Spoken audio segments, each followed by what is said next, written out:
вот мы потеряли Манаса. А кто был Манас? И когда начали его воспевать, Манас был там, в этом случае Манас был там. Почему мы называем свою копейку таин? Угу. Вот ты знаешь? От кыргызской традиции уже не оставалось. Там как будто было какое-то стереотипное восприятие статуса килинги, что она рабыня. И вот ты ее можешь, хоть что с ней происходить, как собственность. Поэтому, когда ислам пришел, кыргызы, махр сразу о нем и не думали, и не говорили. Потому что уже было понятие. Потому что не могло быть такого, что она осталась там без присмотра и вынуждена была там скитаться, выживать, скитаться и так далее. Да. Такого не было. Какое отношение вообще к статусу к женщине? У нас в Кыргызстане жестокое, да, зачастую проявляется. Вот у кыргызов всегда такое было, какое-то ненормальное воспринятие? Если бы мы знали нашу культуру, если бы мы знали наше традиционное отношение к женщинам, такой картины бы сегодня бы не было.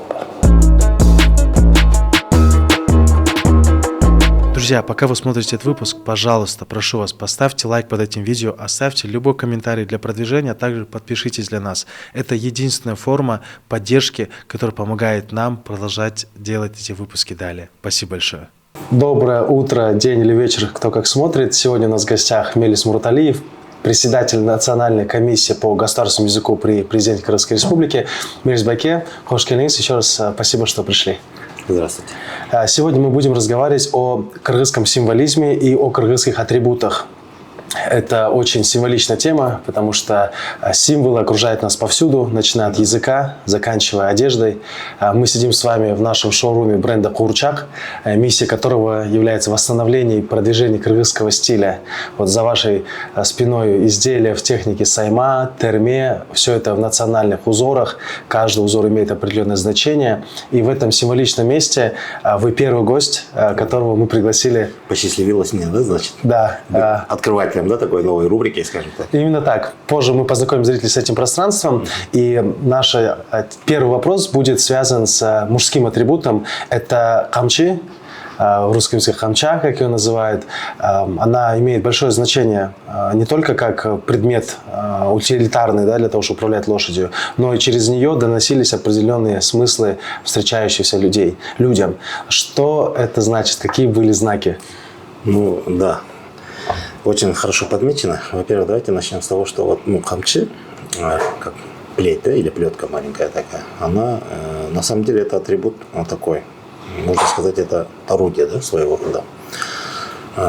Как оружие, можно даже так сказать, его принять, потому что есть несколько разновидностей камчи, там вплоть до булдурсун, который является в прямом понимании как орудие, которое принималось даже в боях. То есть там специально наконечник был такой, сделанный с металла, такой, ну, своего рода это вот что-то типа... Булавы, да? Да, вот что-то вроде этого. Ну, в разных случаях по-разному это все воспринималось, и считалось, что для кочевника это вот необходимый такой атрибут, да, как в быту, так и в повседневной жизни, и в походах, в войнах без камчи никак нельзя было обходиться. И, естественно, до сегодняшних дней у нас в виде символизма, можно так сказать, или в каком-то таком, ну, можно так сказать, в виде символизма, и мы его используем. Вот, замечаешь, обычно как один из таких видных подарков мы мужчинам дарим камчи. По случаю, там, допустим, если он назначен на какую-то должность, да, или что-то новое открывает, да, там дело какое-то, или вот, ну, скорее всего, больше связано с управлением. Почему? Потому что сама камчи это же инструмент управления, то есть когда ты верхом, без него как бы никак, да. Но он еще несет в себе такой смысл, что камчи это именно вот, если так соотнести, это примерно вот как жезл, да, для правителей. Угу. Это вот символ власти. А у кыргызов, ну, у кочевников можно сказать, что камча это вот выполнял такую какую-то функцию, видимо, как вот символ власти, да? Управление, можно так сказать. И поэтому у нас вот, когда вот человека назначают на должность, на новая работа, вообще что-то связанное с управлением, тогда мы дарим как бы камчи. А в быту, допустим, если в традиционной жизни, оно еще, знаете, через камчи можно было даже своего рода охарактеризовать ситуацию. Допустим, вот наши этнографы изучают, они очень так тщательно подходят к этому вопросу, потому что сама вот эта кочевая культура, мы ее же в последнее время даже называем как цивилизация, кочевая цивилизация, потому что она имеет все признаки цивилизации. Поэтому смело можно говорить, что каждый атрибут имеет достойное место, ну, как в быту, так и вообще в общем в жизни. Да? И вот этнографы в наше последнее время так хорошо, четко отмечают тот момент, что даже по отношению к тому, как человек держит в руках хамчу, можно определить его какой-то, ну, либо замысел, либо намерение, либо его состояние. Допустим, есть такое вот сравнение, да, если человек, ну, путник пришел к дому кому-то, опешился, да, если он оставил камчу в седле, то есть у нас, допустим, ертоком и есть ерден хаши, мы называем, это вот рукоять седла. Если он оставляет камчу там, сам опешившись идет в дом, это говорит о том, что путник, в принципе, он как держал свой путь, так и держит, но он остановился вынужденно по какой-либо причине, и у него главная цель, он продолжает путь, потому что все это наготове. То есть плетка, хамчи, она остается при седле, то есть он буквально на некоторое время просто как бы отвлекается, можно сказать, или как, ну, по какой-то причине останавливается. И тогда хозяева, ну, встречающей стороны, допустим, они могли прочесть этот жест, как, человек путник, значит, ну, как такая стандартная ситуация, если путник, то мы по традиции, на что мы там быстро ему организуем какую-то трапезу, там, ну, у нас в традиции всегда было так. Кто бы ни приходил, даже если вот мы говорим незваные гости, или у нас у кыргызов есть понятие куда его ног, то есть нежданный, да, в смысле не адресованный, нежданный, а просто вот если путник даже проходит, то по традиции мы всегда дастархон предоставляем. Там, если есть что-то, то, естественно, мы его накормим, напоим. Если какие-то вопросы, мы ему укажем. Ну, пусть это даже если вопрос касательно дороги, маршрута там, или еще чего-то. Вот так это воспринималось.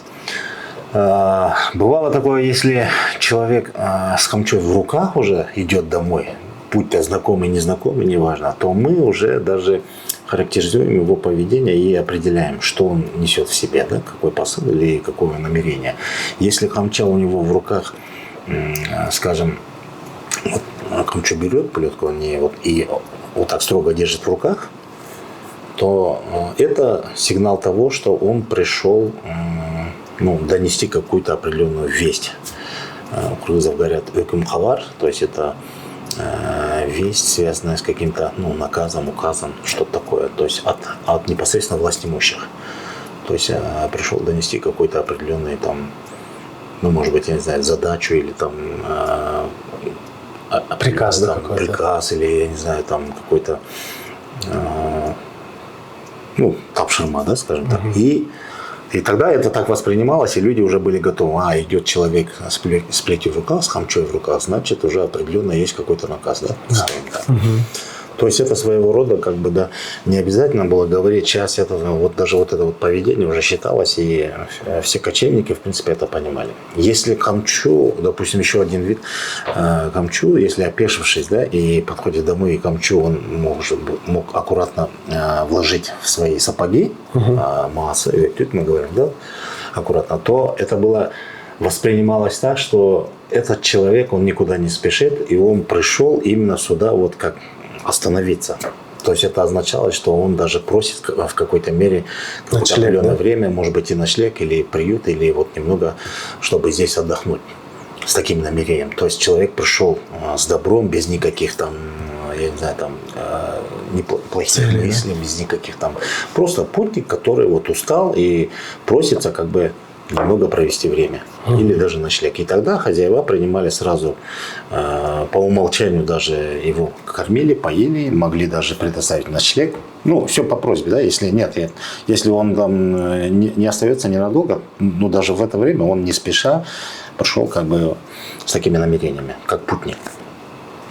Еще один вид есть такой, вот по отношению к камчу, если человек камчу волочет за собой, то есть она у него на рукоятке, еще приспущенная сама плеть, да, и он волочет за собой, тогда он пришел с плохим намерением. Пришел ругаться, выяснять отношения, он зол, у него есть какие-то доводы, то есть хозяин видит, сразу хозяин дома или встречаешься неопределенно, сразу же готовится, значит будет конфликт. То есть вплоть до такого. Еще были моменты, когда вот один из видов, да, по отношению к хамче. Если хамчу берут и за, как сказать, подмышкой себе с собой заносят домой, ну или приходят с подмышкой, хамчу, держа подмышкой, это означает, что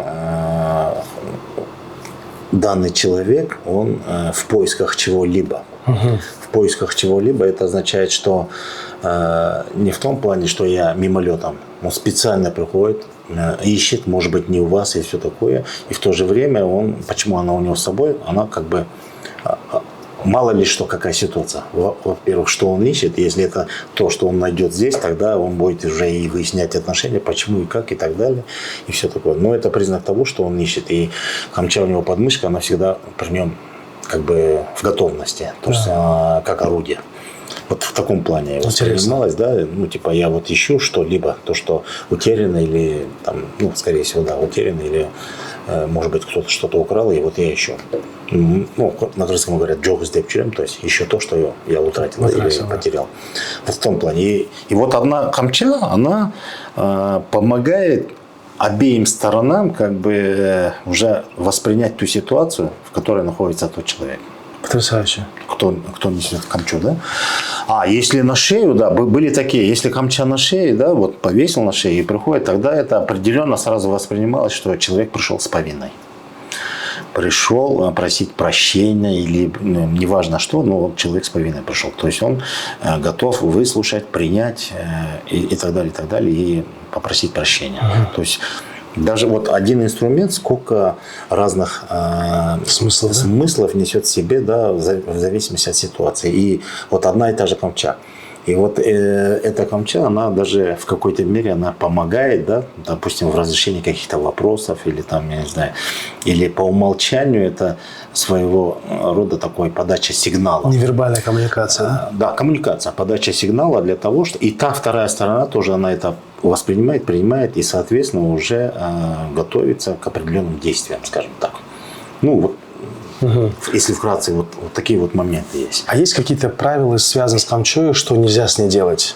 Например, не знаю, бросать ее как-то нельзя? Или... Не, ну, вообще, да, камчо, допустим, раньше так вот я еще детьми мы когда были, когда в селах, ну, когда мы к родственникам, там, бабушке, дедушкам ездили на каникулах, было такое, что вот когда, ну, мы же дети, просим, там, дай покататься, то все, и обычно не давали камчо. Если ты даже попросил лошадь, ну, у тебя должна своя камча. То есть просить камчу чью-то, это равносильно, ну, допустим, воина просит, давай твое ружье, да, или оружие, или меч, да. Нет, это вот, это орудие, оно должно личное каждого. И вот оно вот так вот по просьбе дай, там, подержать, там, попользоваться, да, допустим. Это как бы, так не делалось. Это воспринималось как неправильно. Насколько я знаю. Бывает вид еще камчи, ну, естественно, как разновидностями, чтобы они очень тоже так бывают. Делятся тоже, да? Конечно. Есть специально детские, юношеские, там, есть женская, мужская. А чем отличается мужская, женская? Даже так делится. Допустим, мужская, она всегда, она, ну, как сказать, она более длиннее. Увесистее, наверное, да? Длиннее, она потяжелее, то есть по охвату все. И она должна быть предназначаться помимо прямого назначения, чтобы управлять лошадью, помимо того, оно как оружие еще должно было служить. Потому что в любой момент можно было привязать наконечник к камче, чтобы в каком-то мере там, не знаю, там, использовать его как орудие, ну, и так далее, и так далее. А женская, оно более мирное, она просто для управления лошадью. Она может быть и короткой, и не такой особо такой тяжелой, там более упрощенная. Но более изящная, более как сувенирная, скажем. Вот мы часто видим камчи, там, сделанные из ножек там, оленей, или там, не оленя, а, скажем, там, из косули ножек, да? Ширях там джасалам, мы видим часто. Сейчас современные мастера делают из дерева, но под видом вот этой вот ножки, там, косули, да.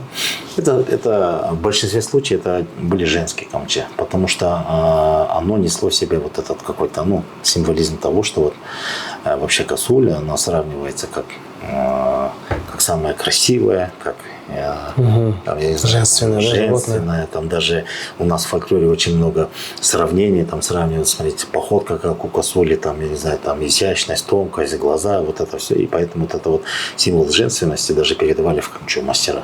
И вот для женщин готовили такие камчи. А мужские они были сделаны, в основном сделали из специального, ну, такого материала таволга, мы называем такое растение. Оно очень крепкое. Что интересно, оно вот вроде как бы дерево, да, но оно в воде тонет. Оно тяжелое. Оно очень тяжелое, оно прочное. Даже в некоторых моментах она могла даже и защитить от сабли, допустим. Могла вот, ну, настолько твердый материал, да, скажем. Ну и сейчас есть это. Вот так делали. Ну, детское это само собой, детское и так далее. Ну и там еще разновидности камчи, как плети, как там шапалах, это дальше уже там в зависимости от, допустим, применения в скотоводстве и так далее, там, чтобы гнать, не управлять своей лошадью, а вообще гнать там скотину, там уже совсем другие разновидности. Ну, определенно вот так, примерно так можно сказать. Интересно. И вы упомянули девушек. Если говорить про женскую атрибутику, то очень часто вспоминается символ кос. Кос и прическа тоже имеет символизм, да, для Это женщин? целая философия. Расскажите об этой стороне вопроса. Вот плетение косичек. Вообще, я особо не углублялся, я знал такие стандартные поверхностные вещи, но там я вот уже недавно тоже слышал, люди, кто занимается, изучают, там очень такие моменты есть, что прям чуть ли не там по несколько разновидностей. Но я в общем могу сказать, что у нас было принято так, вообще девочки, ну, начиная с рождения, всегда заплетали косы. Считалось дурным знаком, если волосы распущены, не заплетены. То есть это считалось, что, ну, девочек специально воспитывали тем самым, заплетая их косы, чтобы приводить, ну, типа, в порядок. Ну, может быть, я неправильно выражаюсь, да, то есть заплетенные волосы, да, в косичку, это вот опрятность, аккуратность, это вид, это вот уход за собой, вот, ну, элементарно волосы, эстетичный вид, да, если волосы там даже не расчесаны, это уже сразу вот, на первый взгляд о чем говорит? Ну, человек, ну, я не знаю, бардак во голове, да? Дословно, если так сказать. Неряха, да? Да, ну, типа неряха, ну, даже если не может за собой следить, что там говорить, да? А девочек у нас, ну, в нашей культуре с малых лет приучали к тому, что заплетая косы, говорили, что это все порядок, упорядочено, это вот вид, эстетика, красота и так далее, да? И вот, скажем, девочек до... Ну, определенного возраста, скажем, до вот, мы говорим бермичоль, то есть до 12, вот, пока она вот, до переходного возраста, условно скажем так, до переходного возраста заплетали в основном бешкокуль. У нас так называется, это по 5 косичек с правой и с левой стороны, и вот даже цифра почему-то так, вот, бешкокуль, у нас вот такое название, по 5 косичек с правой и с левой стороны, и это вот считалось и определенно касательно возраста. Конечно, до этого возраста, когда они были еще вообще там в малом возрасте, называют чимчикей. Это вот маленькие косички, прям, может быть, и коротенькие, но они маленькие-то по разным сторонам. Ну, это так, не бешкокуль, а чимчикей, маленькие косички считалось. Потом бешкокуль уже стандартно идет. И уже когда девушка достигала возраста такого уже, как она уже становилась девушкой, да, или, скажем так, готова к выданию, можно так сказать, уже заплетали 40 косичек. Каркуэрм, мы говорим, 40 косичек, плетение 40 косичек. И это символизировало уже то, что девушка готова к выданию, то есть она уже созрела, ну, можно так сказать, готова к замужеству. И именно 40 косичек это символизировало так, что это дочь, как кыргызская дочь, не определенно чья-то дочь. Вот у нас, что связано с 40 каркуэрым, каркчач, мы говорим, да, это тоже какой-то символизм здесь. У нас в народе говорят такое вот «кыздың каркчачулу». Каркчачулу. Дословно мы говорим, что она имеет преимущество, как это сказать, улу, ну там нельзя, не в плане величия, а преимущество в том, что джолулу, да, значит, есть... уступают ей и путь, и дорога, и в каком-то смысле, да. И почему каркчач, почет, скорее всего, почему кыркчач, то есть 40, ну, можно сказать, косичек или 40 плетений. Потому что именно 40 плетений, 40 косичек, это символизировало, что она уже готова к выданию, а девушка готова к выданию, она представлялась не как дочь, там, допустим, определенного человека, это воспринималось уже как дочь определенного народа. Мы говорим кырк-уру кыргыз, 40-племенной народ кыргыз, да? Кырк-уйлю мы говорим кыргыз. Это тоже, то есть не дословно понять 40 домов, а это вот определенно весь народ. Мы вот так вот. То есть число 40 это символ целостности, символ единства и целостности. Вот как народ это целый один единый организм. И вот до замужества девушке уже считалось, что она уже готова быть представителем народа. То есть девушка до замужества ее готовили как представителя народа определенного. По крайней мере, у кыргызов это было так. И заплетая 40 косичек, каждый раз, когда плели косички, ну там старшие, дженешки, там, да, они вкладывали в это смысл: все, ты уже взрослая, на тебя уже, там, я не знаю, там, все будут наблюдать за тобой, за твоим поведением, за твоим говором, за твоими деяниями. Ты уже как можно сказать, на ряду или, скажем, в общем, практически все уже будут на виду всего народа. На виду, да, вот, может, ты уже на виду у всего народа, и не только народа, и извне, да, поэтому ты уже должна быть достойной. То есть вот этими элементами вот так вот воспитывали дочерей наших. И вот этот 40 косичек – это символ того, что она уже представитель народа целого. Угу. Потому что судьба она какая? Никто не знает, что она выйдет замуж, там, допустим, за своего соплеменника или за своего сородича, или внутри этого состояния. Она могла выйти замуж и за представителей других народов, да, вообще. Это по-разному бывает. Угу. Наперед никто не знает, поэтому, как бы что бы ни было, всем девочкам относились одинаково. И вот это вот, заплетая 40 косичек, ее уже готовили к тому, что она представитель определенного народа. Угу. В случае, если она выйдет замуж за другого, представителя другого народа, то она уже должна достойно представлять нашу культуру в поведении, в отношениях там, и так далее, и так далее. Да? И поэтому это было очень важно к дочерям. И вот эти 40 косичек это символизировало это. Потом, если девушка выходит замуж, заплетали уже 2 косы. Это символизировало то, что она уже не одна, они уже пара. Вот у нас в народе говорят так: «Эки жарта бир бүтүн». То есть, что такое семья? Семья – это одно единое целое. А семья состоит из 2 человек, то есть из пары. И вот это 2 косы символизирует, что она уже пара. Она пара. Не, она часть пары, можно так сказать. И вот эти вот 2 косы, это стандартно уже замужние женщины уже заплетали волосы в 2 косы. И потом еще одна разновидность плетения, это уже в единую одну косу большую. Это происходило, по крайней мере, по нашим наблюдениям, изучениям, это происходило по 2 причинам. Первое, если женщина достигала в своем обществе, в своем роду, племени, по-разному можно это толковать, в определенном обществе, если она достигала определенного статуса, допустим, у нас говорят статус айылдын женеси или айылдын энеси болду, да, то есть мать определенного села, не села, а вот айыл мы подразумеваем какого-то определенного рода, подрода, да. Если она достигает такого статуса, то есть она набирает огромный авторитет среди своих, и с ней все считаются, все, скажем, женщины, все с ней считаются, советуются, там, не знаю, без нее там никакой вопрос не решается, или она в присутствии ее только там какие-то действия происходят и так далее. То есть она достигает такого статуса, и в кыргызском языке мы говорим би болса. И не би болса, а как мы сказали, в определенном она достигает какой-то статуса власти. Власть не в прямом смысле властвует, там, управляет. А влияние, да? Влияние это тоже у нас мы говорим, когда елді билейт. У нас есть такое выражение, елді билеп калды ДМТ. То есть она в какой-то мере, женщина, я имею в виду женщину, она уже управляет или несет в себе какую-то функцию управления.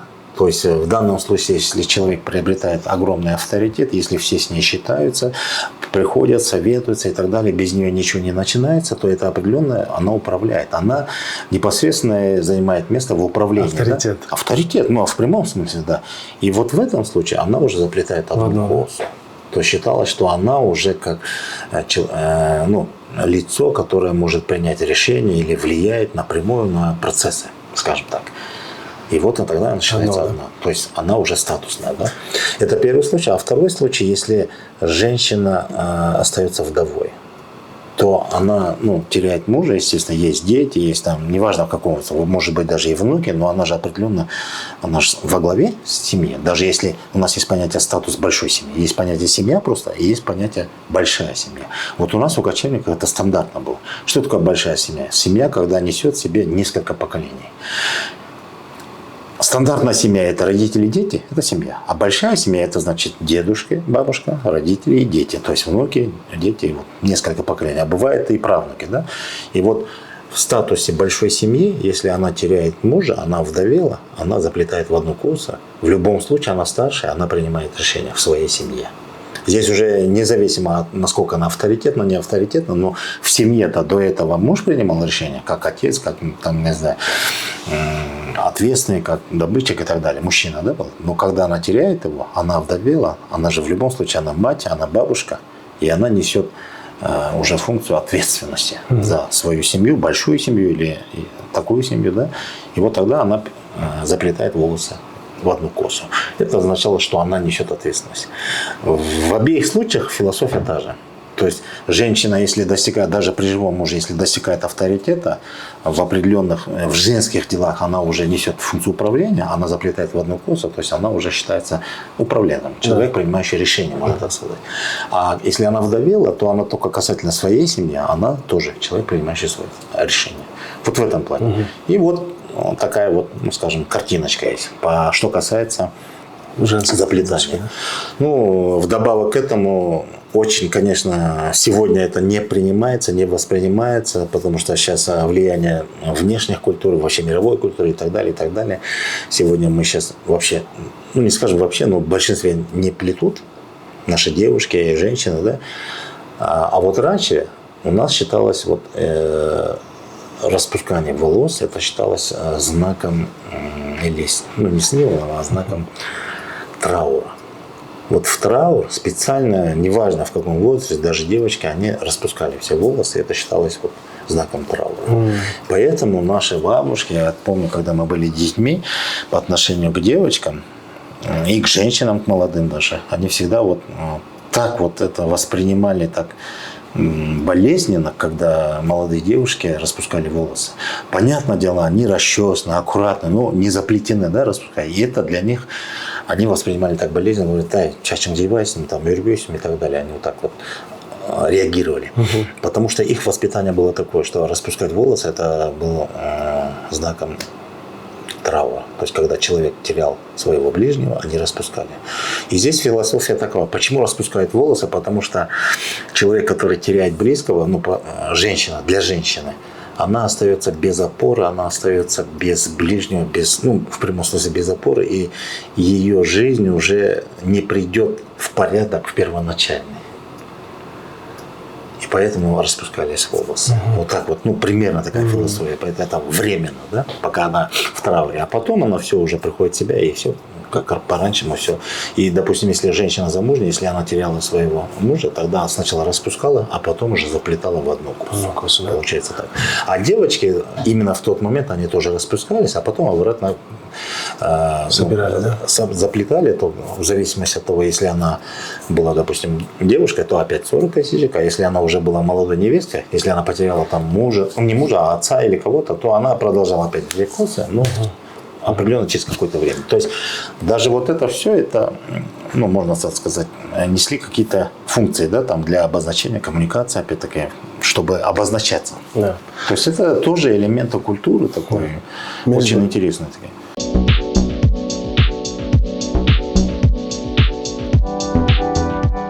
Друзья, Иссык-Куль – одно из самых лучших мест для отдыха и жизни. Даром с самых древних времен самые разные страны и цивилизации делали свои столицы в этих прекрасных краях. Партнером данного выпуска являются наши друзья из Аккиме Иссык-Куль Резорт, которые создают уникальный проект на берегу нашего любимого озера. Данный проект вдохновлен философией Чингиза Айтматова, его произведением «Белый пароход». Архитектура резорта повторяет движение волн и подводные рифы, открывая панорамные виды и наполняя пространство светом. Вся территория центра отдыха и жилья управляется по международным стандартам гостеприимства, от сервиса и клининга до ландшафтного ухода и консьерж-сопровождения. На территории будет открыт Movenpick и Секуль Resort & Spa, пятизвездочный отель с комфортом, приватностью, сервисом и гастрономией мирового класса. Инфраструктура включает в себя спа, фитнес, рестораны, детские спортивные зоны, предполагая круглогодичный отдых. Подробную информацию вы можете узнать на странице проекта в описании под видео. Выражаю благодарность компании Аккемей Секуль Резорт за поддержку культурного наследия Кыргызстана. Продолжаем смотреть выпуск.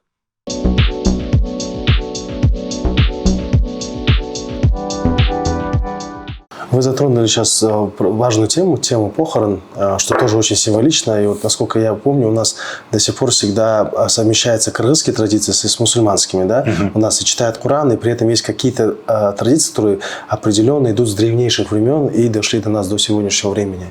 Вот вы упомянули про траур, да, что женщина, если теряет своего мужа, то она на время траура распускает волосы и обратно их заплетает по исходу этого времени. Какие есть обряды и традиции, связанные с похоронами людей? Ну, начиная, что у нас говорят, да, очень Джаны Берды не говорят напрямую, а вот я просто хочу для наших зрителей, которые тоже нового поколения, не знают, как вот правильно себя вести, начиная от того, что когда человек идет к дому, где нету человека. Да. Вот давай чисто так. Сначала правильно пометил то, что давайте обозначим сразу влияние. Не влияние, а место двух культур, да, скажем, религиозное и традиционное. Да. Что касается религиозной культуры, да, наши предки сколько веков назад уже приняли ислам, поэтому элементы религиозной культурности не присущи к нам, есть, они имеют место быть, но они ни в коем случае не противоречат элементам традиционной культуры. И я бы хотел сейчас вот это все вот так вот, правильно разграничить, да? В таком русле сказать, что является элементом религиозной культуры, а что является традиционной культурой. Допустим, если человек у нас, скажем так, покидает этот мир, первым делом, по традиции у нас первым делом, у нас, как это правильно сказать, хавар берет, мы говорим. То есть увещевает, да? Доносят весть, если дословно, да, весть. И вот эта традиция, это было правило. И вот что интересно, в кочевом обществе, или, скажем, в кочевой цивилизации, культуре, да, это было очень важной миссией. Определенно даже гонцов направляли специально, это была целая миссия, чтобы и они оповещали даже те дальние края, которые знали этого человека. У нас считалось так: оповещает о смерти усопшего, да, всех, с кем он имел дело, всех, кто его знал. И даже не напрямую знал, а даже через кого-то, но имел отношения родственные, там, я не знаю, у нас же родственные отношения очень большие, да. Там Куда, Тайке, там, Джем, Бюлё, если в зависимости от какой категории. Если он в статусе в таких отношениях, неважно, он имеет там тесные отношения, прям там, я не знаю, там дружные отношения, но он имеет родственные отношения, и созвали всех на похороны. Считалось, вот это была традиция. И в кочевом обществе, в принципе, раньше в традиционном обществе, это было нормально, это было все вот так вот жизненно необходимо. Потому что здесь философия такова. Во-первых, когда человека провожают в иной мир, это единожды в жизни бывает. И не бывает такого вот, не могу я сегодня. Вот у нас не воспринималось это так. Если человека приглашают в гости там, по каким-то делам, вопросам и так далее, человек может еще позволить себе, я очень занят, я не могу, давай в другой раз. Да? А когда человек умирает, так невозможно. Он умер, все. Единожды он умирает. Поэтому это считалось прям вот долгом, да, пойти и проводить его в последний путь. Вот первое по традиции это оповещали вестью. Второе, потом что делать? Определенные там очень много есть традиций, обычаи, там какие-то ритуалы, да, все в комплексе. Я сейчас самые основные хочу сказать. Второе, по традициям, что мы делаем? Мы, естественно, допустим, устанавливается, сегодня это тоже традиционно, устанавливать юрту. Сегодня сегодня в быту в кыргызском, мы сейчас все осели, мы живем в таких домах и так далее, но мы юрту устанавливаем, когда похороны. Не только связано с похоронами, и с празднеством, с тоями тоже связано, но при похоронах обязательно.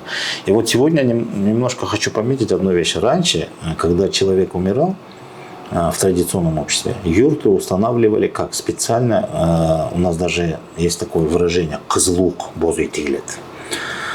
Бозу – это юрта, кызылук – это вот Жерти, да? Нет. Вот это означало вот кызыл это красный, ух это вот, ну, вот эти палы, часть состава, это Остов, да? Это вот ух, это из чего состоит юрта? Из некоторых элементов, вот один из элементов кызыл. Это означало, что юрту устанавливали только вот деревянную конструкцию устанавливали, без покрытия, без кашмы, без никаких, просто деревянная конструкция. То есть, ну, представляешь, да? Представил, да. И это означалось кызылук. И это был символом, или, ну, не символом, скажем опять, это был знаком того, что, допустим, издалека кто-то едет в селе, если есть юрта, вот, без укрытия, без ничего, это все понимали, что здесь похороны. Раньше так было, да? Раньше было так, в традиционном. Когда все жили в юртах, и обозначить, что в каком-то джурке или в каком-то селе идут похороны, устанавливали юрту без покрытия, без войлока, без ничего, то есть конструкцию деревянную. И тогда все понимали. И, ну, не в том плане, что просто деревянная конструкция.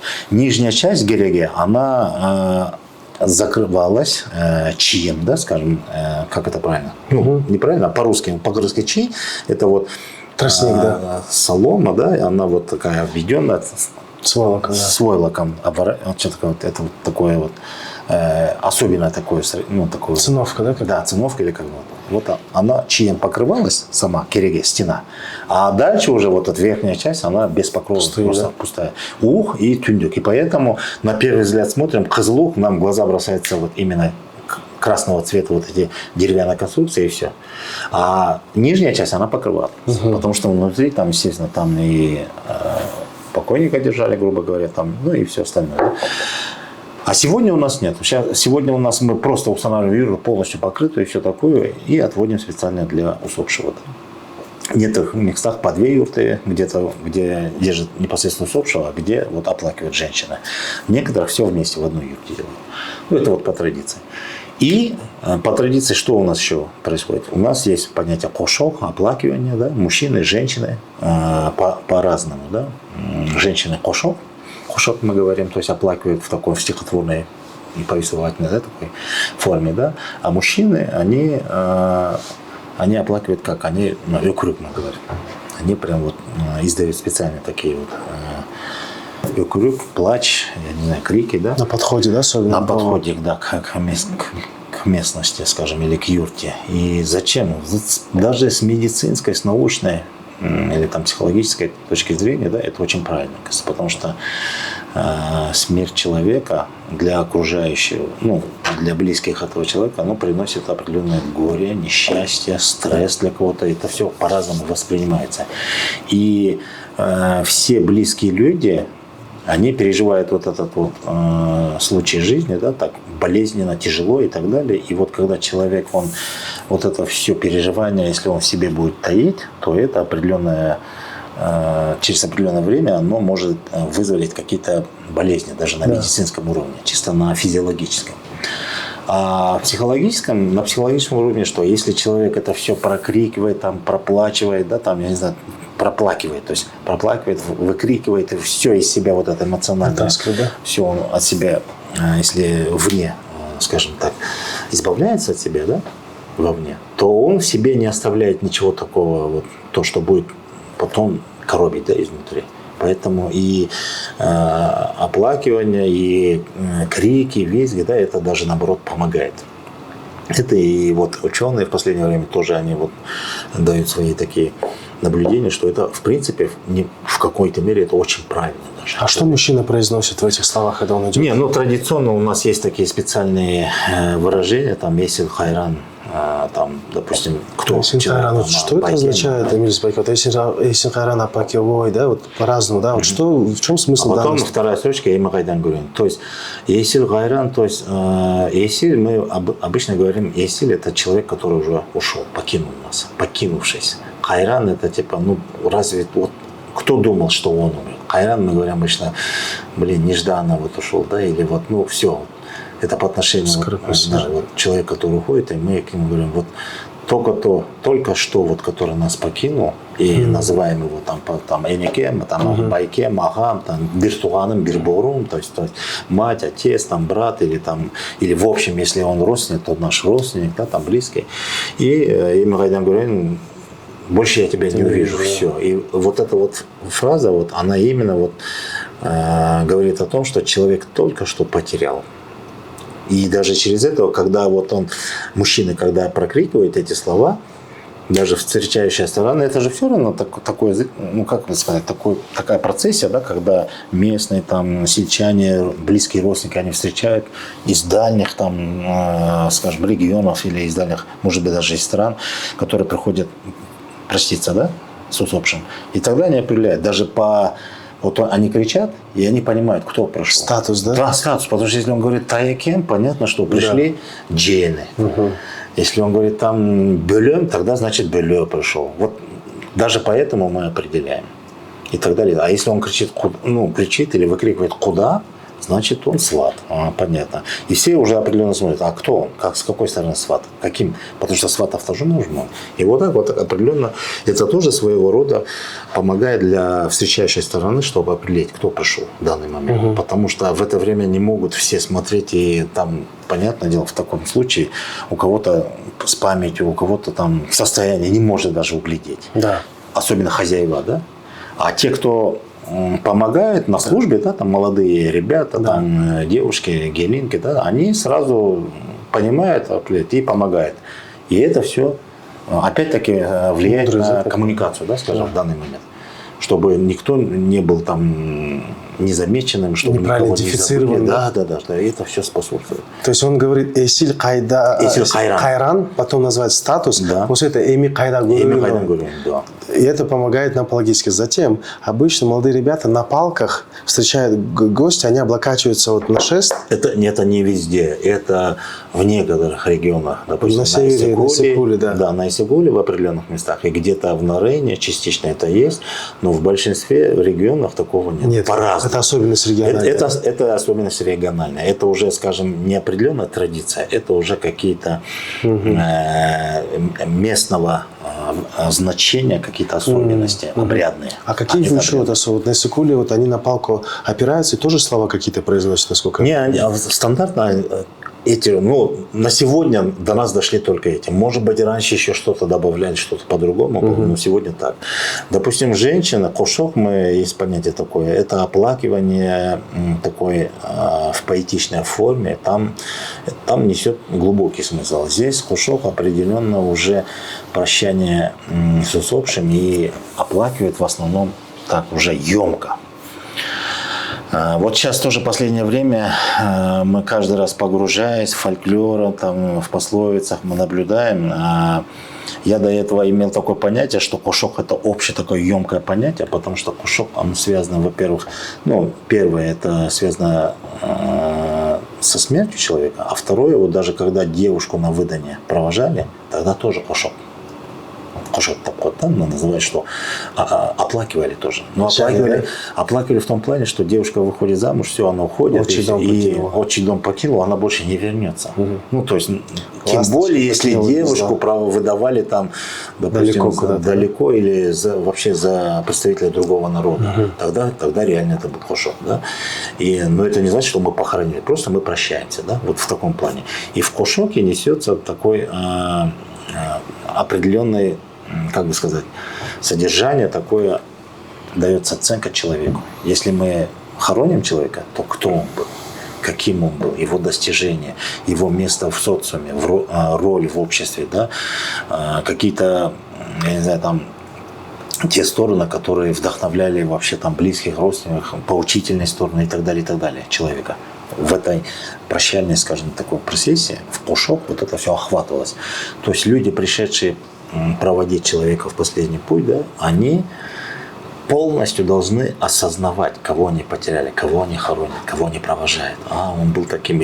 И в большинстве случаев, не все же знают человека на 100%. А кошок именно определенно давалась полностью информация, сводилась тому, кто этим занимался, и он в такой в поэтичной форме это все вот воспевал его. Воспевал, восхвалял, но и провожал, по сути. Так. Потом были такие моменты, что если видный был человек, там правитель, батыр, я не знаю, там акылман какой-то, или там монасчи, которые, ну, люди, скажем, такие определенного статуса, да, ельды, когда мы говорим, да, тогда помимо этого еще, ну, как жанр, вот сейчас литераторы говорят, они говорят, что это определенный жанр джохто, говорим. И тогда это были народные акыны, импровизаторы, они просто этим прям вот, ну, с комузом брали или без комуза, там по-разному. Воспевали, и да? воспевали. Но лично мое мнение, я считаю, что это тоже все-таки все исходит из жанра кошок. Потом, может быть, она приобретает определенную форму. Вот так она говорит, что это было уже джокто, это отдельный жанр. Но суть-то одна и та же остается. И, по сути, мы знаем, допустим, все наши народные дастаны, или, скажем, эпосы, да, как мы сегодня говорим международным термином, ну, начиная с Манаса и все малые эпосы кыргызов, они все произошли именно из кошока. То есть человек, когда умирает, когда его провожают в последний путь, воспевает его все деяния, все его достижения, все его качества, все его особенности и так далее, воспевая для тех, кто остался за ним. И для чего? Вопрос, да? Во-первых, для того, чтобы все осознали, кого мы потеряли. И если в жизни этого человека были такие достижения, там, какие-то там примеры жизненные, да, можно так сказать, чтобы это послужило примером для воспитания последующих поколений.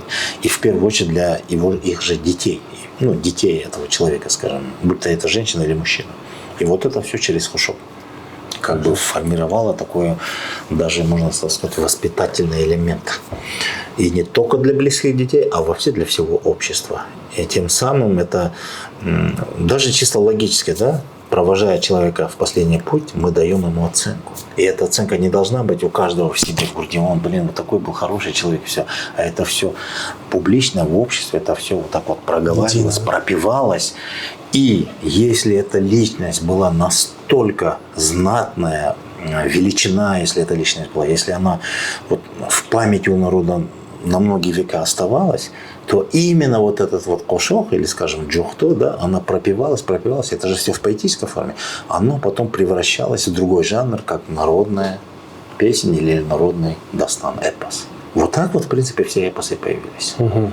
Допустим, Манас так зарылся. В Манасе самом говорят о том, что о нем весть пошла только тогда, когда его не стало Манаса. И вот Романда Нырчулу, мы говорим вот это, и он начал его воспевать кошок, джохто, и так далее, и пошло, и все. И вот так вот сложился сам эпос Манас. Очень а потом от поколения в поколение это из уста в уста, в памяти оставалось. Но с Манасом там отдельный случай. Там у него есть непосредственно такое понятие, как кассет, который уже передается духом, да? Через века он передается до сих пор. Это вот такой вот необычный такой дар, можно так сказать. Его наукой не объяснишь.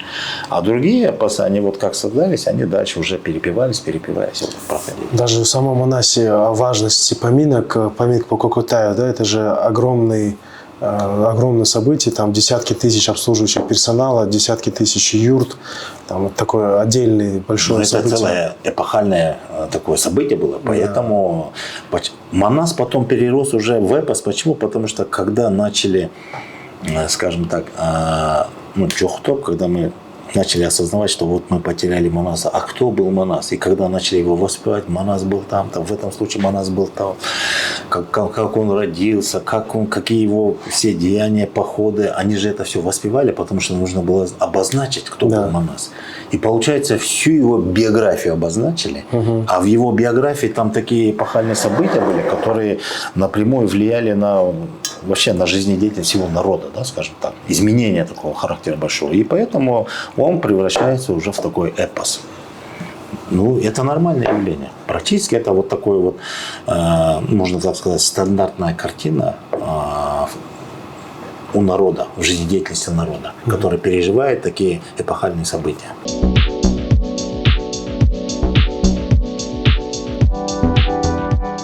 Друзья, я являюсь основателем бренда Курчак, целью которого является возрождение древних кыргызских ремесел и продвижение кыргызского национального стиля. В мае этого года мы открыли свой первый шоурум. Он находится в здании Дома художника, точнее во дворе Дома художника на пересечении улиц Чуй и бульвара Иркиндык. Мы очень рады, что смогли это сделать. Весь интерьер, весь стиль вдохновлен нашим наследием. Эту красоту мы реализовали вместе с нашими друзьями из компании Elements Group. Это ремонтно-отделочная компания, работает с 2018 года и реализовала более 100 крупных проектов, начиная от хорики, заканчивая общественными и государственными объектами. Я очень доволен результатами работы. Мне понравился финальный результат, и я хотел бы порекомендовать всем людям, которые планируют сделать ремонт или начинают строительство чего-либо, обратиться к этой компании. Все контакты я оставляю в описании под этим видео. Хочу передать большой пламенный салам Телеку, основателю этой компании, с кем мы плотно работали, полгода работая над нашим проектом. Elements Group, Чон Рахмат, мой рекомендацион, а мы продолжаем смотреть дальше.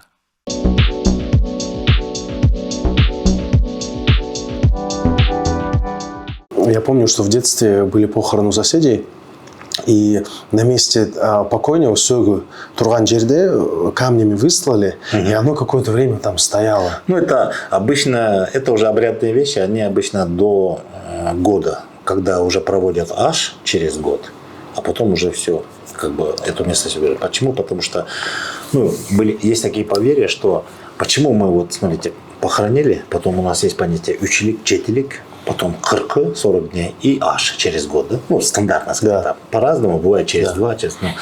И поверье нашего народа, наших предков было такое, что когда человек умирает, его душа сразу не покидает.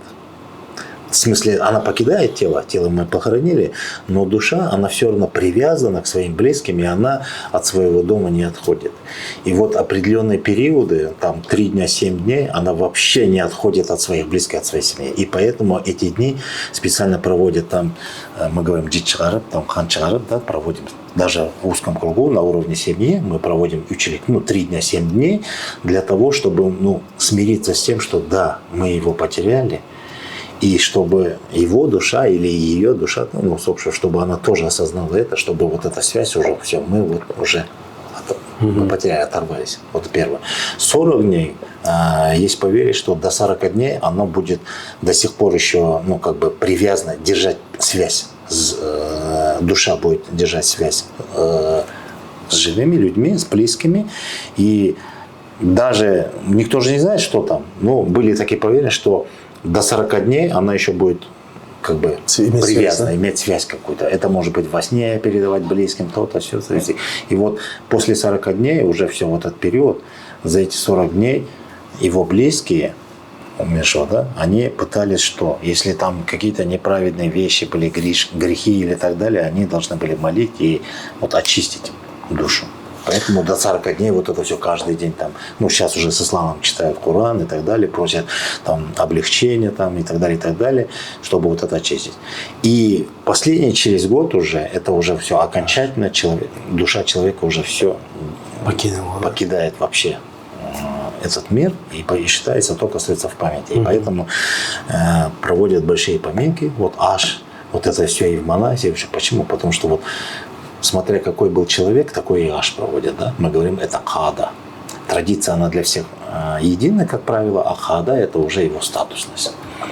Смотря кого как провожали. Допустим, какой-то провожали, по сути, если по современным, скажем, понятиям, если сравнить, это были какие-то мировая олимпиада, можно было сказать, мирового уровня олимпиада, потому что там сопровождались с играми, конными, спортивными играми и так далее. Но в честь кого? В честь какой-то, поминая его. То есть, почему, даже философия, почему какой-то провели такие поминки пышные, да, можно так сказать? Да потому что эта личность была достойна того. Потому что, если вот так посудить, кем был какой-то в жизни Манаса? До рождения Манаса Я вот обобщенно скажу, китайцы захватили нашу территорию, родину, всех наших предков, изгнали кого куда. Манаси так и говорят, берегите там Алтайга, Кангайга, Еренге, Теренге там, и так далее. Да? То есть описывается то, что нас, наших предков, изгнали кого куда. Захватив нашу территорию, нашу родину, ну, скажем, вот Центральную Азию. И вот часть, одна из частей, то есть два рода племени, это вот Ногой и Нойгут, то есть Акбалтай и Джакып, они в ссылку ушли на Алтай. И там рождается Манас. И все другие племена тоже кого куда разбросало. И единственный, кто не покинул родину, не единственный, их было двое, это был Кошой и Кукутэй. Кошой остался в самых труднодоступных верховьях горах Ватбаши, поэтому даже китайцы не могли достигнуть, но если даже они достигали этих мест, но они не могли там вести войны, и Кошой всегда отстаивал эту территорию и сохранил вот Ватбаши. Он считался как Джуртун Уиткусу, мы говорим, то есть он сохранил вот эту первозданность, чистоту Родины. Чистоту в плане том, что он не позволил врагам захватить, заиметь. Он и вот это, как Уиткон его держал. А Кукутэй, он жил в Ташкенте. Он не покинул. Он сумел договориться уже, ну, с местными властями, говоря так, да. Он был, во-первых, ну, по нынешним меркам сказать, высшего класса был там дипломатом, переговорщиком. Он сумел договориться и остался здесь, ну, в Ташкенте, здесь на нашей территории, да, и тем самым он до появления, до рождения и там определенного времени, пока Манас не окреп, не создал свое войско и так далее, пока он не вернул свою родину, он выполнял главную функцию. Какой-то. Кем он был? Он, во-первых, ставка в Ташкенте. Что такое Ташкент? Ташкент на тот момент это был самым крупным, ну, можно сказать, городом или селением, которое являлось пересечением всех караванных путей. То есть это Орда была, по-своему. Все караванные пути, торговые караванные пути, откуда бы они ни шли, через Ташкент в разные стороны вот так расходились. То есть это был узловой торговый центр, и это была ставка Кукутоя. Даже китайцы, захватив, они жили в других ставках, а он держал эту ставку Кукутоя и добился того. Путем переговоров дипломатических и так далее убедил, что нет, все нормально, я тебе все твои налоги, все такое буду тебе обеспечивать, так что вот нормально. Как бы. Я так полагаю, я просто упрощаю это все. Но тем же самым он выполнял самую главную важную функцию для кыргызов. Какую? Через эти караванные пути он прекрасно понимал, во-первых, он искал, потом находил и поддерживал связь со всеми кыргызскими племенами, которые были по всему свету распущены. Да? И он с ним устанавливал связь и ждал времени или часа X. И в этот час X, когда Манас уже все достигает своего, ну, скажем, совершенства, там, он уже, во-первых, повзрослел, он сколотил войско, ну, грубо говоря, да, там, окреп, там, объединил там определенные рода вблизи, да, и уже начал освобождение собственной родины нашей, да. И тогда Кукутой, до этого он держал со всеми связь, когда уже Манас окреп, все, он всех подтягивал, ну, грубо говоря, через него это все, в общем, так сказать, способствовал тому, чтобы разрозненный народ обратно собрать. Через Кукутой Манас опять всех собирает. Поэтому это такая личность, которая непосредственно благодаря которому Манас соединил все рода и племена.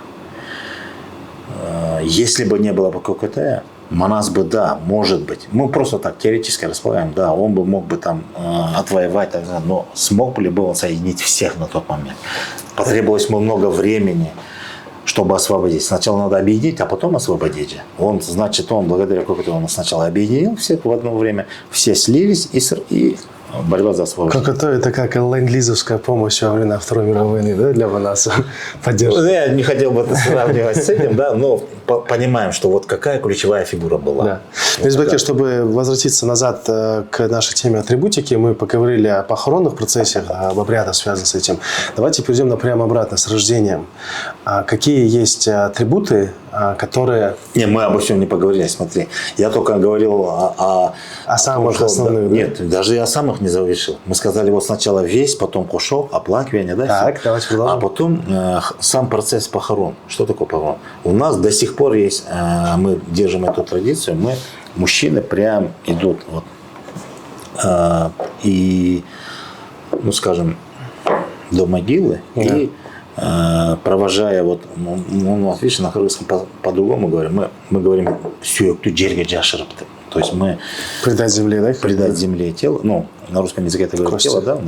И предавая, у нас есть вот это вот, присущее нам кыргызам, мы, каждый человек, каждый мужчина, во-первых, только мужчина, и каждый мужчина по одной горсти земли мы кладем вокруг, ну, скажем, тела, да, усопшего. И эта вот обрядность тоже, она очень такая, имеет такой философский смысл. То есть для кочевников, да вообще для любого народа, мне кажется, земля, родина, то есть и народ, это вот неразрывные вещи, да. Нет народа без земли, нет земли без людей, да, скажем так. И вот целостность, единство народа и родины, вот этот символизм. И живые, провожая усопших одной горстью земли, они показывают вот этот принцип целостности единства. Мы с тобой на одной земле, на одной родине жили, ты уходишь в землю, и вот эта земля знак того, что я с тобой, я тебя знал, я с тобой жил, и я тоже в свое время пойду в эту землю. Вот такой вот символизм, да, и это самый такой вот, настолько он у нас не в сознании, а где-то в бессознательном уровне. И вот я вот наблюдаю в современной жизни, на похороны некоторые кыргызы могут даже прийти в таком в алкогольном опьянении. Им не важно там, что скажут, но он придет. Даже молду будет ругать, нельзя это, ну там по своим религиозным поднятиям это считается там осквернение и так далее, но кыргыз, он по-другому думает, он вообще не думает, у него институционально воспринимается, если похорон, то даже если он там на ногах не стоит пьяный, ну я не скажу за всех, бывали случаи, но он все равно пойдет и вот гость земли бросит. Ему это важно. Ему не важно, будет он стоять там на джаназа. Вот, кстати, это я говорил традиционное, а что касается элемента религиозной культуры, это вот гепи белая, да, в белую простыню, да, саванну, да. Ну, омывание все по религиозному, хотя и в традиционном тоже было. А потом джаназа читают, да. Именно они определенные специальные, скажем, как это правильно сказать? Молитва, да? Молитва, да, религиозная молитва, которая самая в процессе, да. самое последнее. Вот это религиозно. Мы и это принимаем, и в то же время свои традиционные какие-то правила тоже придерживаемся мы кыргызы. Поэтому мы никогда, религию с традицией не сталкивали, да. Как бы не противопоставляли. Да. Это сегодня почему-то недопонимание идет.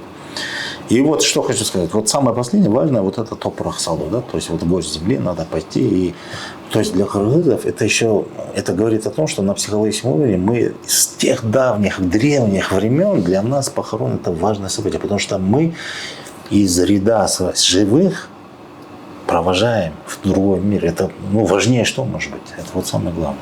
И поэтому вот это потом похоронили все. И, кстати, хочу заметить, именно правила похорон, да, местность, как копают могилу, вот это все принципы, они еще с тех давних времен, как были, до сих пор у нас держатся. Многие мусульмане хоронят по-другому, но кыргызы хоронят по-кыргызски. А в чем особенность? Элемент мусульманства есть, ислама, да, они в дополнение, но основная процессия, оно традиционно. Допустим, расположение, скажем, тела, как оно ложится. По кыргызским традициям голова на север, головой на север, ногами на юг, а голову поворачиваем на запад. Сегодняшние люди трактуют это типа голову поворачиваем на сторону хиблы, Кабы. Но эта процессия была еще до появления мусульманства и ислама. Это еще из давних времен. Это говорится о том, что головой на север, ногами на юг, это другое мировоззренческое такое понимание. А голова на запад это то, что солнце зашло, все, гүлі бүтті, его солнце уже зашло. Мы считали эту жизнь, кыргызы, жарық дүйнө мы называем. Заметь?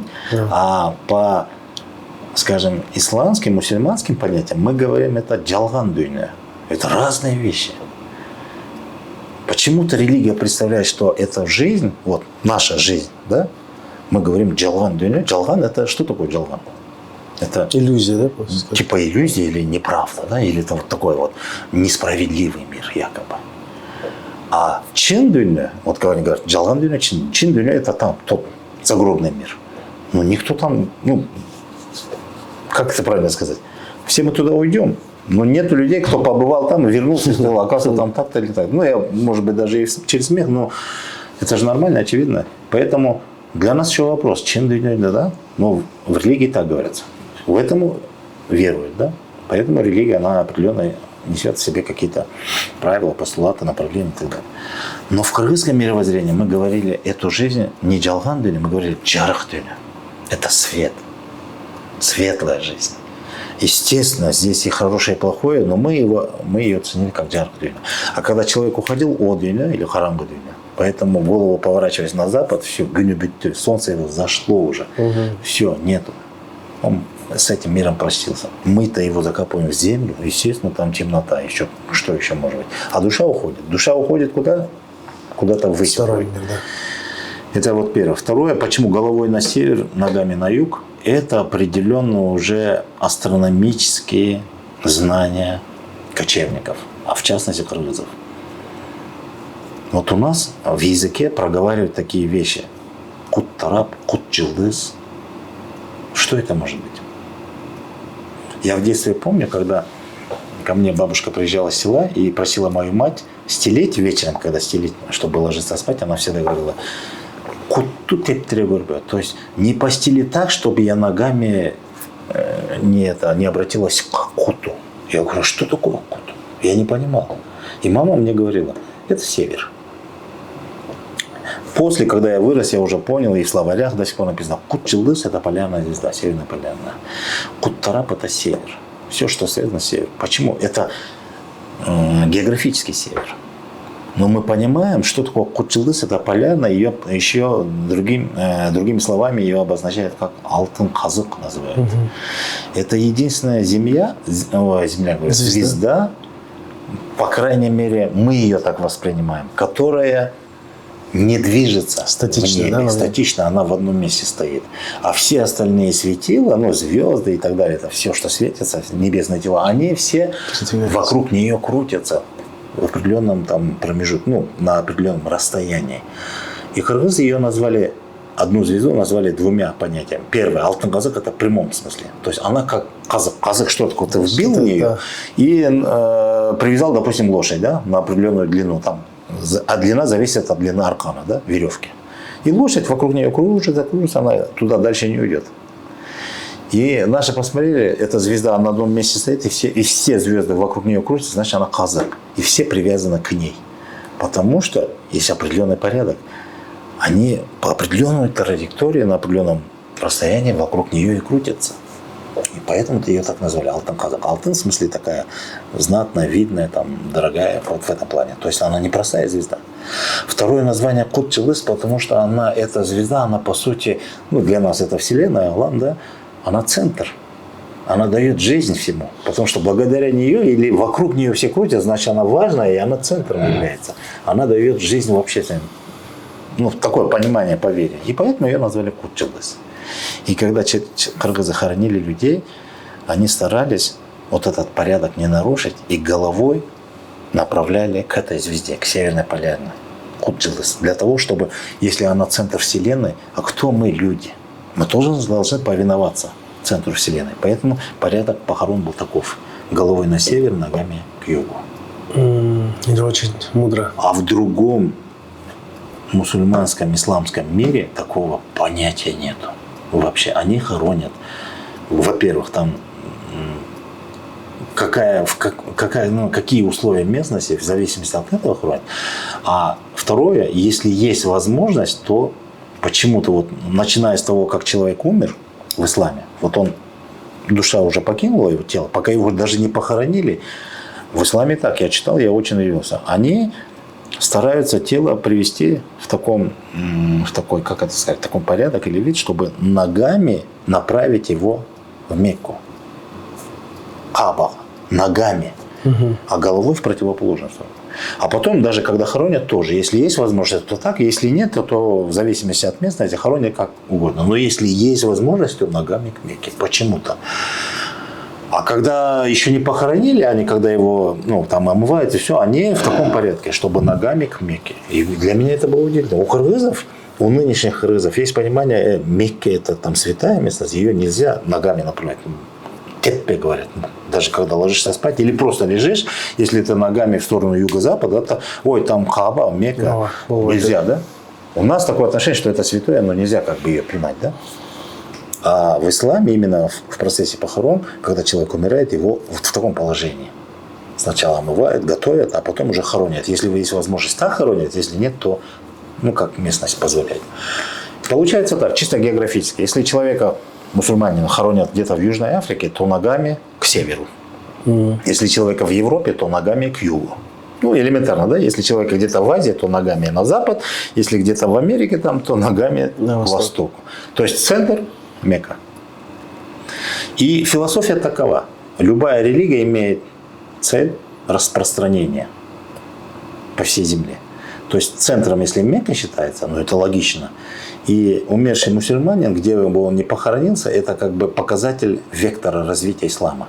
То есть он оттуда начинается. Если ногами он направлен на Мекку, а головой противоположно, значит ислам, он развивается, и до сюда он дошел. Логично, все понятно. Но центром является Мекка. Да, это очень интересная тема. Смысл жизни в кыргызском мировоззрении центром Вселенной является полярная, северная, или мы ее называем Кут-Чылдыз или Алтын Казык. И когда человека хороним, мы все-таки почитаем порядок Вселенной, а не порядок религии. Да. Есть с чем сравнить? Конечно. Давайте теперь о жарых туйну. А если мы говорим о рождении, в принципе, то же самое. Первое, что мы делаем, когда человек рождается? По традиции. Пуповина – это чисто биологическая необходимость. Первое, по традиции, мы тоже оповещаем же благой вестью. Сюинчу. Правильно? Мы сразу первым делом. Да. Сегодня мы это уже начали терять. Сегодня многие не придают это. Сюинчу, там сказал, не сказал. Сегодня спросишь, кому мы эту благую весть, с кем мы делимся сюинчу? Они говорят, близкими, семья, там, самые близкие родственники. А ведь не так было раньше. Я пацаном был еще в селе. Я потом узнал, что в нашем селе живут представители 5 родов. 3 из них относятся к Солто, большому племени, а остальные вообще даже к другому канату относятся. Или как это, правое, левое крыло, он Солдычкилик, да? Одно село, как одна семья. И в селе, если кто-то родился Сюинчу, всех оповещали. Неважно, ты кровный родственник или просто односельчанин. Ты на одной улице с ним живешь или с другой улицы. Оповещали всех, я помню. Сейчас нет. Сейчас мы только близкими, родными, самыми. А почему? Потому что для кочевников вообще новая жизнь, это тоже была важна. Потому что мы считали так, наши ряды пополнились. И пополнились ряды не просто там определенного села, порода племени, а ряды всех кыргызов. Потому что для нас, эльдюлюк мы говорим, целостность народа – это главное. И каждая структура, то есть род, племя и так подрод, семья, она имела определенное свое место. И в целом мы все знали, сколько у нас семей. Мы говорим же до сих пор, определенное село там, чем мы меряем село? Сколько семей? Это нормально. И то есть, если пополнение в какой-то семье, это однозначно пополнение в этом селе. Или в этом роду, подроду, да? И так далее, и так далее. И в общем, пополняется народ же. Да. Потому что для нас эльдюлюк или целостность, единство с народом, это главное было. По этому счету во всех фольклорных произведениях об этом говорится. У Арстанбека там Эльмененсен Адамсен, Эльден Чхсам Джамансен, говорят. Если ты с народом, ты хороший. Если ты вне народа, то ты плохой. Это дословно. Но философия там такое, что кто бы ни был, любой кыргыз, он должен считаться в первую очередь с целостностью народа. И все пословицы «рыс алдын тымак», да, все это к этому все сводится. И эта традиция тоже, сюинчу, это тоже того, что мы пополнились, у нас ряды пополнились. Новая жизнь появилась в нашем ряду. Сюинчу, благая весть, да? Второе. По традиции, что мы делали в ответ на такую весть? Деньги давали, да, ценность какую-то? Мы сегодня даем... Кому даем деньги? Оповещавшему. Это Сюинчу, да? Но помимо этого мы забыли одну главную вещь. Мы раньше давали балага и энчибирю. Было такое.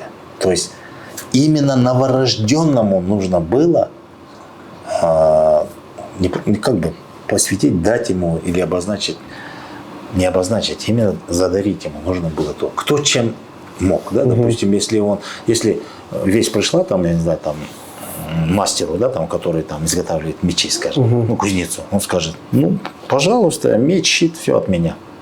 Это его.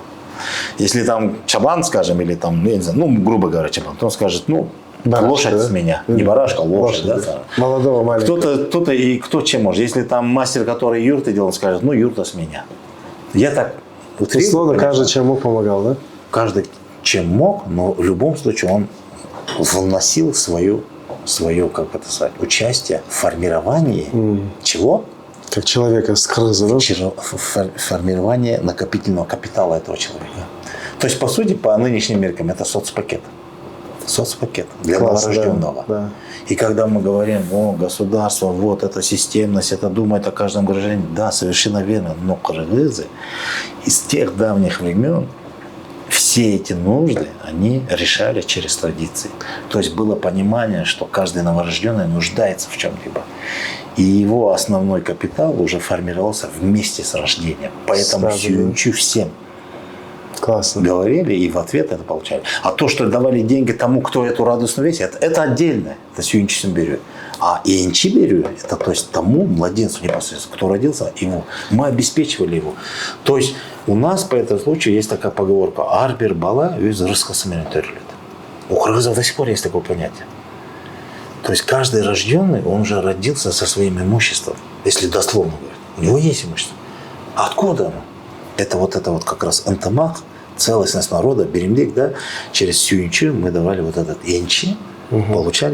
Получалось, что мы его обеспечивали уже, ну, как финансово. Там, сегодня финансово. Подушку ему делали, да? Мощную подушку делали. Классно. То есть он уже не думал, как, чем ему. У него была одна задача в этой жизни. Он должен служить народу. Он должен быть полезным народу. Он должен быть представителем народа, а не семьи, клана там, или отца, или матери. Нет, он должен представить народ, потому что народ его обеспечивал, и он верен народу. Ильдин Баласа. Да, Ильдин. Ну, вот они традиции, вот они правила. Вот так было у нас. Друзья, пока вы смотрите этот выпуск, пожалуйста, прошу вас, поставьте лайк под этим видео, оставьте любой комментарий для продвижения, а также подпишитесь для нас. Это единственная форма поддержки, которая помогает нам продолжать делать эти выпуски далее. Спасибо большое. Возвращаемся к консистенции кыргызской атрибутики. Это юрта. Мирзбеке, давайте поговорим о нашем доме. Из чего он состоит, наше жилище, как оно появилось, и что нам нужно знать о том, что находится внутри него в том числе. Вообще, я считаю, что очень важно сначала обозначить то, что вот юрта, да, бозы, мы говорим, многие понимают, что это жилище всех кочевников. Но я хотел бы еще остановиться вообще о том, откуда оно вообще произошло, как. В науке уже как бы есть определенные материалы или, скажем так, факты, доказывающие, что оно произошло, и в какое время оно произошло, и откуда, и в какой местности. И определенно оно, естественно, вот именно юрта, если в классическом сказать, в таком виде, она произошла на этой территории, Южная Сибирь, Центральная Азия. Она принадлежит периоду где-то, ну, андроновскому периоду. Так, есть такое археологическое понятие, это примерно, так скажем, второе и первое тысячелетие до нашей эры. В то время, оказывается, были найдены археологические раскопки, и там было выявлено, что были жилища у тех людей, которые здесь жили. И эти жилища, они были такие статичные. То есть они как полуземлянки были, как полностью землянки, и наоборот такие более такие на поверхности. И когда раскопки велись, когда они раскопали и определили, что эти жилища андроновские, они и есть прототип наших юрт. А потом, оказывается, выявилось, что вот современная юрта, она именно образовалась от этих андронского жилища, и впоследствии именно кочевники, или, скажем, та часть населения, которая жила в то время, которая приняла образ жизни кочевой образ жизни, да, они уже выработали юрту. А определенная часть, она сразу осела. И они уже дальше уже жили в оседлых типах, и они уже более жили в таких статичных домах. И что интересно, если мы касательно андронской культуры говорим, то сегодня палеогенетика выявляет, что именно кыргызский геном, можно так сказать, или, скажем так, гаплогруппа современных кыргызов, она корнями уходит, как формирование генома кыргызского, да, как СНИПа, там, по-моему, он как-то обозначен, YP, там, 1456, по-моему, он корнями уходит именно вот ранний андронский период, и в то время уже сформировался кыргызский геном. В палеогенетике так и значится, что кыргызская ветвь. То есть мы, как геном, уже живем на протяжении 4000 лет, чуть больше. Это уже определенно выявлено, а может быть еще дальше. Да? И как раз это андронский период с этим связано. Теперь юрта. Это легкая деревянная конструкция. Можно начать так. Вообще жилище, кыргызы, мы его называем так, оно состоит из, скажем так, 5 частей, можно так сказать. Первое, это мы называем его сёгу или чигачи, то есть это деревянная конструкция, можно так сказать. Сёг — это как скелет, можно так сказать, да? Деревянный скелет. Второе, оно состоит из чи, мы говорим, это вот те такие выделки, которые сделаны из соломы, обработанной там шерстью. Чи. Потом идет гиись, это войлок, непосредственно который накрыт кошма, да, что сверху, что сбоку. Второе. Третье, это уже идет. Четвертое, это джипшу. Джипшу мы называем, это все веревки, которые обвязки, Термея, да, это все. Там несколько разновидностей. Вот это четвертое. И пятое, из чего оно состоит, то есть это, я имею в виду, материалы, да, можно так сказать, из чего состоит. И уже кёк, мы говорим, это булгары, или можно сказать, кожа, скажем так, из чего изготавливались.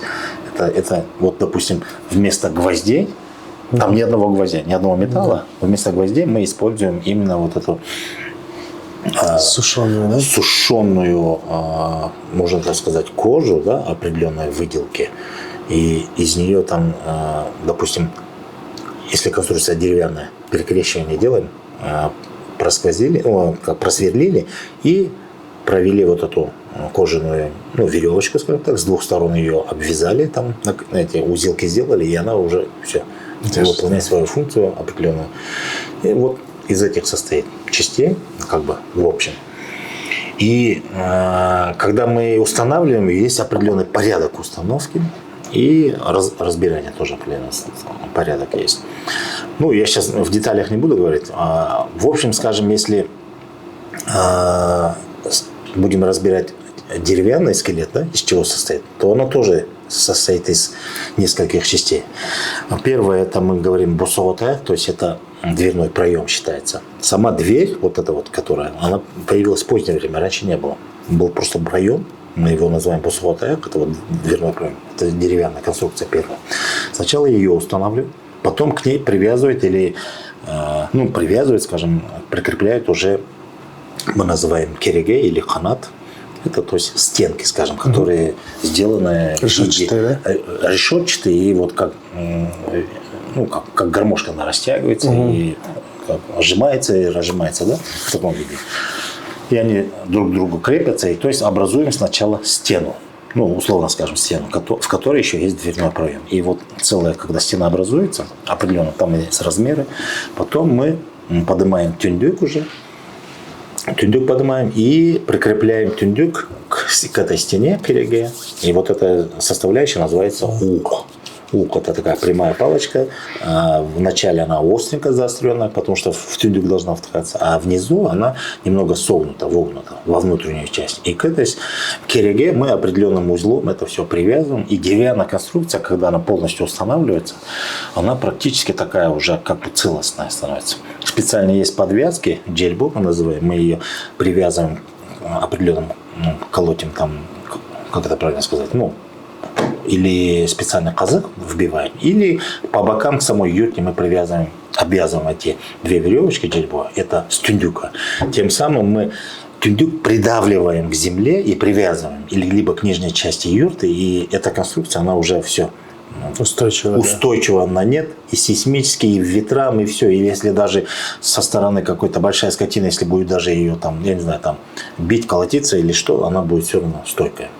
Чисто вот такая архитектурная, сейсмоустойчивое такое сооружение, очень уникальное, по сути, без одного гвоздя. И самое интересное, она сборная-разборная. Да.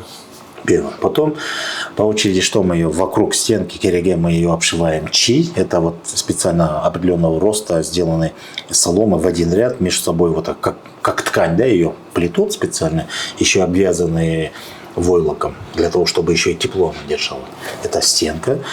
А потом к нему еще снаружи уже кошмой закрываем. Мы называем нижнюю часть это турдух, а боковую часть это үзюк, и сверху тюндюк джаву. Это все войлок. И еще есть чи, эщик-чи мы называем, это именно с чи, с соломы делается такая, ну, как ткань, да? Скажем, она плетется, и сверху с тюндюка спускаем, чтобы спустить, а потом накрутить и закрыть дверь. Она половина с чи, а нижняя часть, она уже с войлоком накатывается, потому что как дверной проем она должна держать и войлок, и чи. А верхняя часть только чи. Сверху язык закрывает. Вот вкратце такое.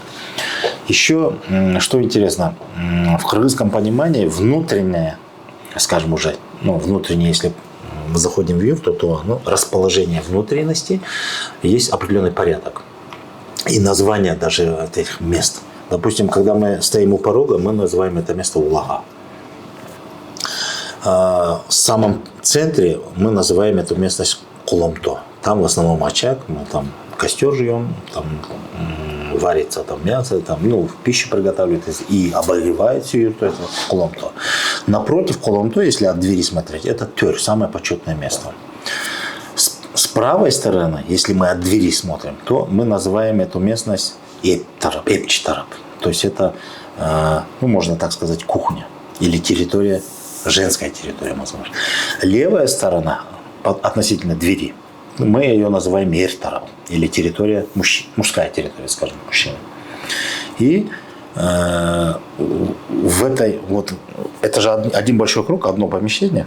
Значит, справа, если в женской части мы закрываем ее, отдельно отделяем чхдан, это тоже делается из че, как чайханат.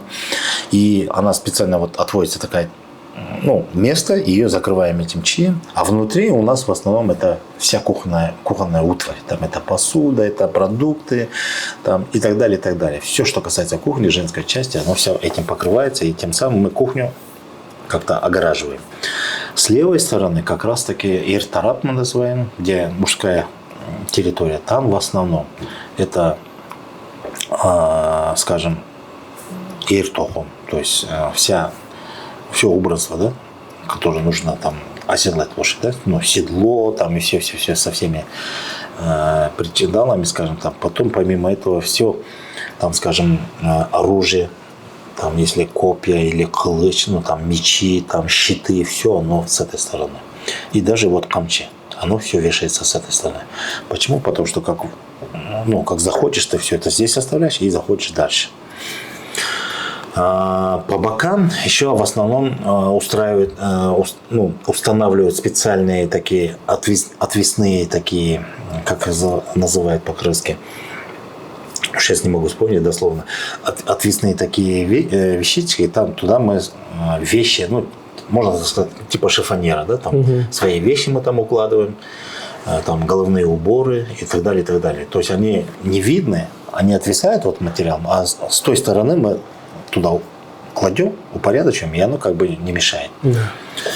А тёрде, вот на самом почетном месте, в основном у нас классическом таком, если взять, там у нас имеет место джук. Джук, мы понимаем, это все наши одеяла, там джурхан, тушек, да, все вот так, мы его аккуратно там собираем, и в основном, ну, джук очень сначала сандык идет, но сандык сюда джук. Сандык это такая большая сундук, ну, грубо говоря, Да. там ценные вещи, там, не знаю, все, что нужно, а поверх него это уже наши одеяла, плед, там и все такое, тещаки, матрасы и все такое. Но это как бы такое стандартное. Помимо этого еще, вот, я хотел бы сказать, вот, сегодня в современном мире мы живем, мы же тоже какие-то традиционные элементы в качестве, там, я не знаю, там, красоты, дизайна или там, как, чтобы создать какой-то интерьер, скажем, такой этнического характера, мы некоторые предметы быта, кочевой культуры, мы сегодня в современных домах тоже вывешиваем. Допустим, заходишь куда-нибудь домой в гости, к кыргызу, в зале, в самом почетном месте, там, над диваном, допустим, висит сабля, там, или копье, или там щит, да? Ну, понятное дело, сувенирное такое, или камчу там повешут даже. Вроде как бы смотрится, да, эстетично, красиво, там элемент этнической культуры, но философски неправильно, потому что это все-таки оружие. Оружие никогда не вывешивалось на самом почетном месте.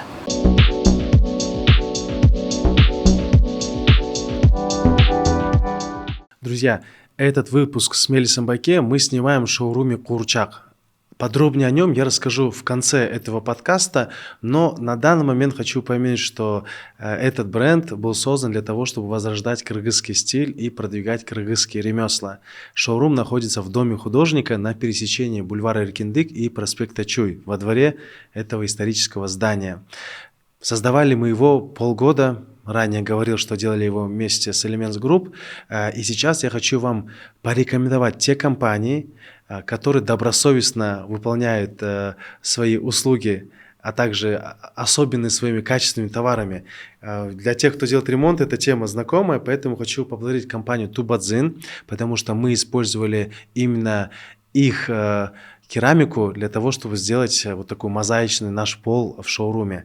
Классная компания, и вообще все компании я отмечу в YouTube, в описании под этим видео. Хочу поблагодарить Центр Света за их освещение, за их мастерство, потому что они приехали, посмотрели и прям точно сказали, сколько, что нам необходимо, исходя из того, что мы шоурум в первую очередь.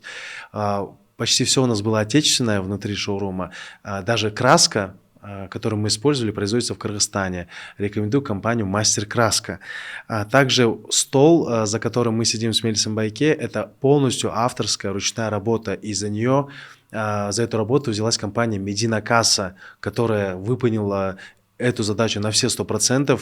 Там столько деталей, вы еще не видели именно ножки. В общем, отменная ручная работа, полностью авторский заказ. Медина Касса, спасибо большое за вашу высокий уровень профессионализма.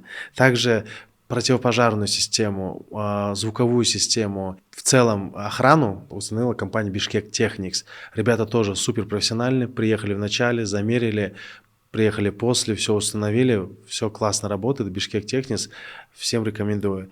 Также большую фишку сыграли у нас окна, потому что раньше в этом здании были обычные проемы, и мы решили сделать панорамные окна для того, чтобы создать эффект открытого пространства, и мы сделали это с компанией Алюпроф, которая является, наверное, одним из главных игроков в своей сфере, отличается сервисом, гарантию предоставляет. В общем, рекомендую, это супер соотношение цены и качества. И также хочу отметить компанию Джамал Рамис Бюро. Это интерьерная дизайнерская компания, с которой мы разрабатывали полностью стиль нашего шоурума. Они с полуслова поняли наши задачи, приступили, сделали все четко, приезжали потом на контроль во время ремонта. Хочу выразить большую благодарность Джамал лично за то, что она все сделала все это четко. Также хочу поблагодарить еще раз Телека из компании Element Group, которые полностью выполняли весь ремонт, о котором я ранее говорил. В общем, это список добросовестных, классных компаний, которые я лично сам использовал в создании вот этого дорогого нашему сердцу объекта. Вся информация об этих компаниях в описании. Мы продолжаем нашу беседу с Мелисом Байке.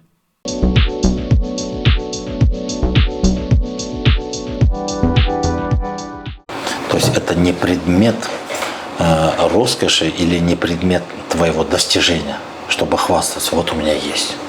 То есть для рядового кыргыза оружие – это нормальная вещь. Им не хвастались. Это не предмет там, чтобы выставлять его на показ. Вот у меня есть. Нет, это не то. Оно здесь у входа, у порога, с левой стороны, на территории мужской части, да, там все аккуратно складывалось, вывешивалось на кереге, где-то, что надо вешать, допустим, хамчу там. Оно объяснялось тем, что, во-первых, это норма, и это не предмет, тем, чтобы хвастаться как достижение. Первое. Второе, оно нужно было возле двери у входа. Почему? Потому что бы ни случилось, в каком случае, оно всегда под рукой. Ты выходишь, сразу с собой захватываешь. Потому что в те давние времена, мало ли что, днем, ночью, когда, особенно ночью, если что-то проходит, если враги там или кто-то там наступает, да, то они у тебя должны быть готовы. Ты встаешь, выходишь, и у входа у тебя все оружие. Под рукой все, ты берешь под рукой и вышел готовый уже воевать и так далее. А если там на самый тёрь повесишь, то тебе надо потом опять вернуться, там, я не знаю. Ну, все вот как-то логично, да? Поэтому нынешним нашим дизайнерам, я там не знаю, кто занимается интерьером, да, хотел бы такую подсказочку сказать, что элементы орудия, ну, даже если в таком, как в сувенирном формате, все равно это не предмет достижения роскоши и не предмет декоративного характера, да? Декоративного такого, чтобы на показ его выставлять. Это оружие. А вот вопрос, а что тогда вешали? Допустим, в классическом, в традиционной жизни, да, классическая картина, тёр-тё номер, допустим, музыкальный инструмент, хомус или калгаяк, вот это предмет достижения, это предмет того, что ты можешь показать или похвастаться, вот у меня это есть. Это вот на видном месте. То есть это то, что тебя отличает от других. Вот культура, да? Ну, это же искусство же, вот предмет искусства. Вот это считалось то, что ты можешь показать. Если висит комус, значит в этом доме есть мастер, который играет на комусе. И так далее, и так далее. Еще есть такой момент очень интересный. Допустим, мы, когда даже сегодня традиционную юрту устанавливаем, мы автоматически вывешиваем вот на тёр, самое почетное место. Во-первых, тушки есть, это, ну, скажем, ковер такой традиционный. И по бокам или там по центру вешаем там шкуру, допустим, лисицы там, или волка, да, или волчью шкуру. И вот сегодня многие позабыли смысл вывешивания этих шкур. Сегодня спросишь, для чего вешать? Ну, это вот, типа, ну, вот не знаю, вот вопрос. Как ты думаешь, для чего вывешивают эту шкуру? Лисицу, по идее, это должен как трофей идет. Вот многие воспринимают как трофей, или даже были такие случаи, когда отвечали, что это показатель статусности. Ну, мол, богатый или не богатый.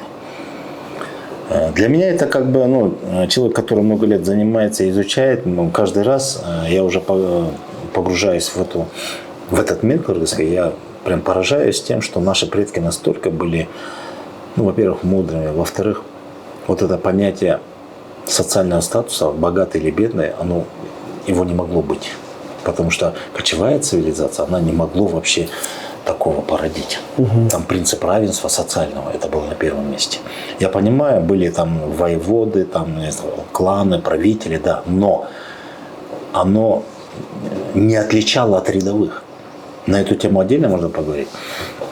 А вот что означала шкура, допустим, лисицы или волка, ну, типа трофея или предмет роскоши? Нет, ни в коем случае. Оказывается, потом это выясняется, это вот тоже этнографы изучали там, и читали, вычитали где-то там еще сохранилось, в устной форме передавалось эти предания. Оказывается так, если висит шкура лисицы, считалось, что в этом доме есть девушка, уже готовая к выданию, но еще ни с кем не сватанная. То есть это знак того, что домой приходят гости, путники, по разным причинам приходят, уходят люди. И если они видят эту шкуру лисицы, значит понятно, что здесь есть девушка на выданье, но еще, как бы сказать, ни с кем не сватана, то есть, ну, свободная. Значит, можно, да, потенциальная риска, можно, значит, уже с этим, ну, с хозяином можно свататься на эту, ну, или вести разговор на эту тему, на тему сватовства. То есть вот такая вот дипломатия. Ну, кочевая цивилизация, кочевая культура, она не могла так вот если мы даже одной камчой, помнишь, как мы трактуем, да, вот этот вот, это же тоже элемент коммуникации же тоже, общение, ну, общение, можно сказать, или выстраивание отношений, да, то есть, а девушка на выданье, это же такая тема, она, это же не предмет такой, вот просто взять и выкрикивать, да, вот у меня дочь есть на выданье, кто там будет желать, да, ну, вообще, а вот ты повесил шкуру лисицы, ты уже как бы дипломатично, аккуратно заявил о том, что у тебя есть. Статус, и все это понимали, да? И все это понимали, что в этом доме есть уже девушка на выданье. Если висят две шкуры, значит две девушки, ну, две сестры, значит. Оба уже достигли того возраста, еще оба не замужем и не сватанные. Понимаешь? Вот о чем говорит. Классно. Но момент такой. Бывает такое, что именно поэтому определяли, что есть. Если кто-то приходит, сватается, все, они там пришли вот эту процессию уже, да, куда лашу, там сватовство, там даже там сёйку салон у нас есть, да, серьги задарили ей, все, это значит уже все. Договорились, обговорили, время назначили. И в этом случае эту шкуру нужно было убрать. То есть, потому что девушка есть, но она уже сватанная. Да. Значит, надо ее автоматически было убрать. То есть шкура лисы это не предмет того, что как интерьеры, там, я не знаю, какой-то красоты. Нет, это такой обозначение статуса, да? Да, знак, который обозначает статус девушки, что в этом доме мы готовы к сватовству. Классно. Вот. Второй момент, хочу договорить, вот если кто-то сосватался, все договорились, если шкуру не снял случайно, и если после того, после всех договоров, переговоров, если случайно кто-то опять видит, что шкура висит, то это считалось, что оскорбление. То есть могли даже вплоть до выяснения отношений доходило, ну там, не скажу до убийств, но враждовали уже. Потому что это была очень серьезная тема. То есть договориться, засватать, да, а потом не убрать шкуру, это опять заявлять о том, что у меня девушка на выданье, то типа, значит, я не считаю его. Не воспринял это как за это, да? Вот настолько вот. Это и дипломатия, понимаете? Это вот что касается шкуры лисицы. А если висит шкура волка, это совсем определенно другой знак. Опять-таки, это не предмет роскоши, это не предмет интерьера, там, чтобы разукрасить или показать что-то. Нет, не скорее всего, а было принято так, что шкуру волка вешали в том случае, если в этом доме мужчина этого дома, если он проявил доблесть в бою, то есть подвиг, совершил подвиг, как кокджал, да, мы говорим, кокджал даккылды, то есть он сделал что-то из ряда вон выходящее, он сделал то, что не могут сделать рядовые. Ну, то есть это героизм, если он такой подвиг совершил, тогда, ну, во-первых, народ сам обозначал, давали уже статус как баатыр. Ердик кылды, там баатыр. Вот сегодня мы же нагрудные знаки даем, а в то время вот шкура волка считалась, что в этом мужчина этого дома, он не простой мужчина. Во-первых, все мужчины воины, это нормально. Но здесь, в этом случае, он не простой мужчина. Он мужчина, который проявил определенную доблесть или какой-то героизм. Круто. И это тоже считалось. И когда люди приходили, видя шкуру волка, они уже понимали, что хозяин этого дома, ну, во-первых, мужчина, это понятно, каждый мужчина есть там свое достоинство, все такое, но помимо этого, это человек, который проявил доблесть. То есть имеет определенный статус в своем обществе, как выдающийся воин. Я не знаю, как воин, который уже на передовой. Или ну, непростой.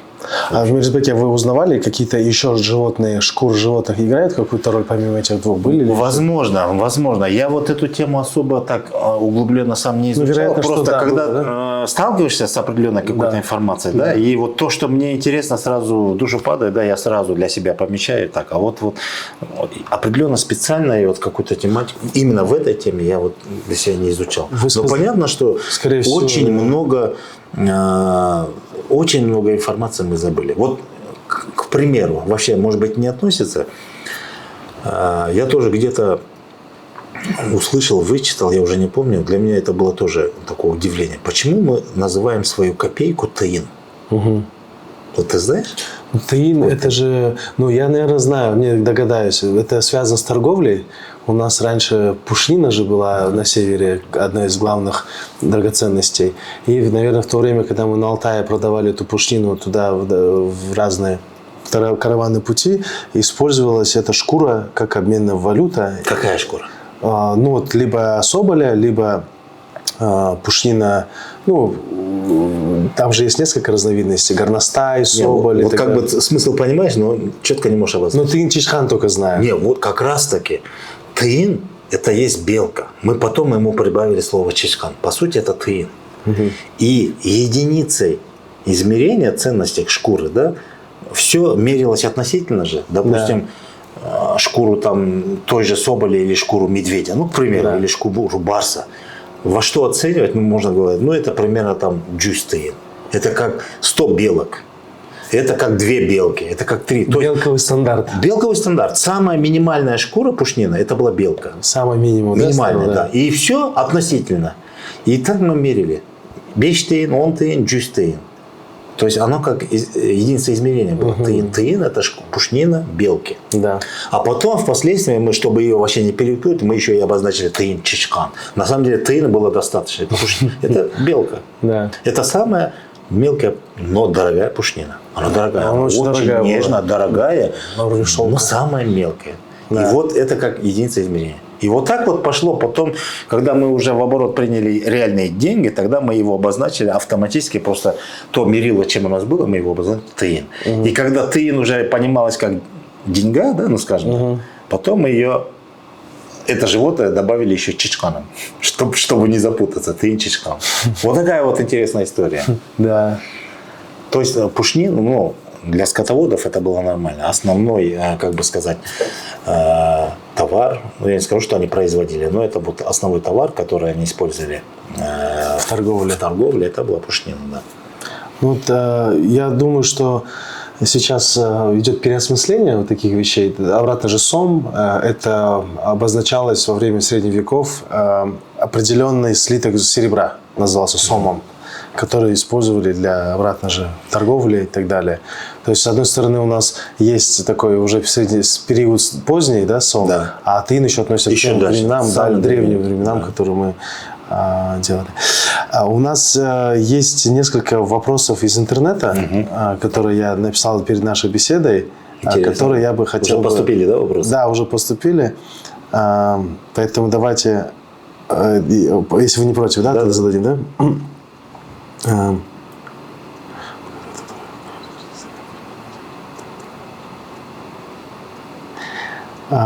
Что вы... Есть такой шуточный, говорит, спросите про махар, про который лет 10-15 назад ни один кыргыз не знал. Не знал, да. Ну, смотрите, махар – это чисто религиозное понятие. Это не одно и то же, что у нас говорят там кыздын калыңы, да, это разные вещи.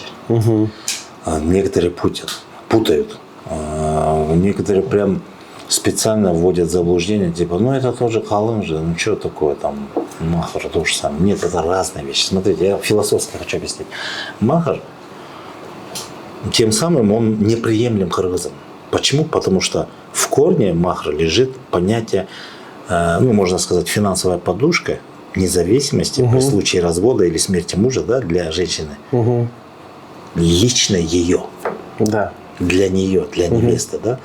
То есть подразумевается, что, не дай бог, но если по какой-то причине там он умирает, она вдовела или еще что-либо, да, то есть она вынуждена выжить.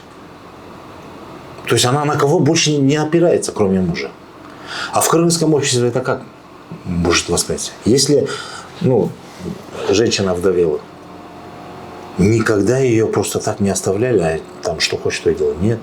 Если даже овдовела, определенные какие-то, даже до первой поры, в первое время, скажем так, пока не решится вопрос, в дальнейшее ее, всегда она была в обеспечении полностью всего рода. У нас вообще в кочевом мире это же коллективный образ жизни же, поэтому там не было такого, что каждый сам за себя. Все в общем. Из общего котла и питались, и так далее, и так далее. Даже скотина, не было такого, вот моя скотина, его скотина, ее скотина. Скотина была общая. Не в плане в семье вообще, даже в роду племени. Не было такого. У каждой семьи было, вот надо четко понять, дать понять, что личная скотина была, это в плане, допустим, лошади, как транспорт, это как машина, да? Да.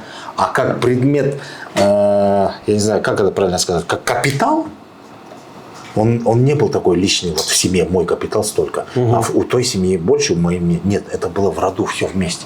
Если скотина, которая там на джайле, да, пасется, да, это не скотина определенной семьи, там, ну, Мелиса там или там Эрика, да, нет, это общее нашего рода.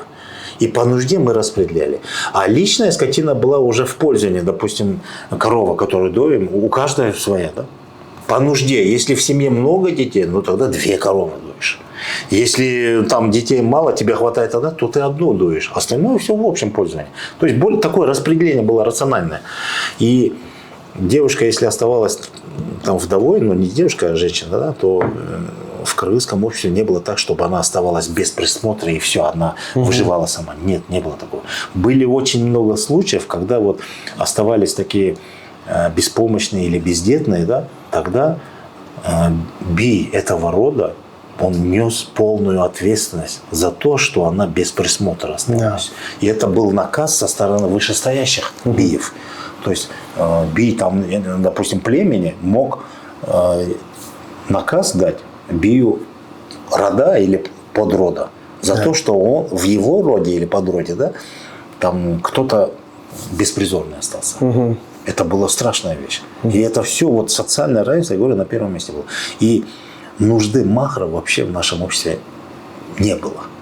Его не рассматривали. Поэтому, когда ислам пришел, кыргызы махр сразу отстранили. О нем и не думали, и не говорили. Потому что уже было понятие. Потому что не могло быть такого, что она осталась там без присмотра и вынуждена была там выживать, скитаться и так далее. Да. Такого не было. А в исламе почему он есть? Потому что это другая культура. Там она зародилась. И там были случаи, что там каждый сам за себя. Это такое, как, хотя они говорят, что арабы были тоже кочевые племена, но они были более уже осетными. Первое. Второе, они в основном, как род деятельности, у них была торговля. А где торговля, там уже личный интерес. И там нету коллективного интереса. Там более-менее, можно так сказать, наверняка на первое место выступал уже личный интерес. А где личный интерес, там уже даже не интерес семьи, а интерес личности выступал на первом месте. Это было нормально. Для них это было нормально. Там, если в одной семье горе, вторая семья могла даже и не помочь, и не протянуть руку. Точно, да. А у кочевников, извините меня, у кочевников, если счастье, у кого-то кто-то родился, мы всем народом встречаем его. Сюичу вспоминаем, да? А если кого-то потеряли, если кто-то умер, мы всем народом его провожаем. То есть не было такого, что кто-то в чем-то нуждался.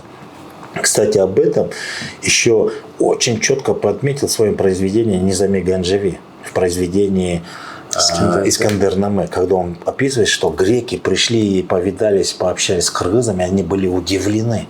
И там такая беседа даже ведет. Пусть это и художественное произведение, но оно же берет за основу культуру какую-то, быт определенного народа. И там говорится о том, что у кыргызов не было такого, чтобы кто-то плачет, кто-то радуется. Нет, все. У нас вот этот вот принцип целостности, народности, это был народность, эльдюрик, да, единство с народом, это было номер 1 задача. Поэтому, если беда у кого-то, мы все эту беду все переносим. Да? Если у кого-то радость, мы все радуемся. Допустим, Геродот пишет, что у царских скифов, ну, подразумевая наших предков, вот, которые уже в Центральной Азии жили, у них не было понятия деления на бедных и богатых. Социальное равенство было на первом месте. Все жили одинаково. А то же самое описание пишет, как и Низами Ганджеви.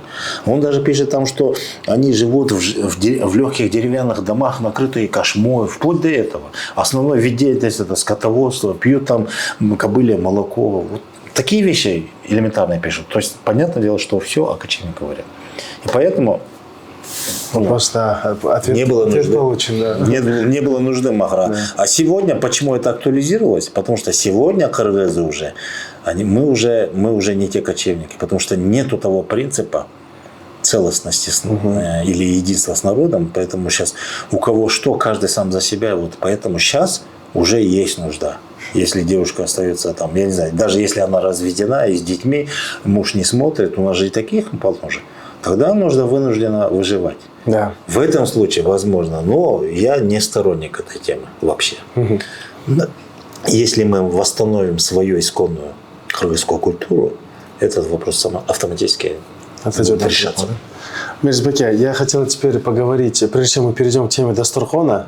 Еще Дастурхон есть, да? Да, прежде чем перейти, я хотел бы рассказать об этом месте, об нашем шоуруме Курчак.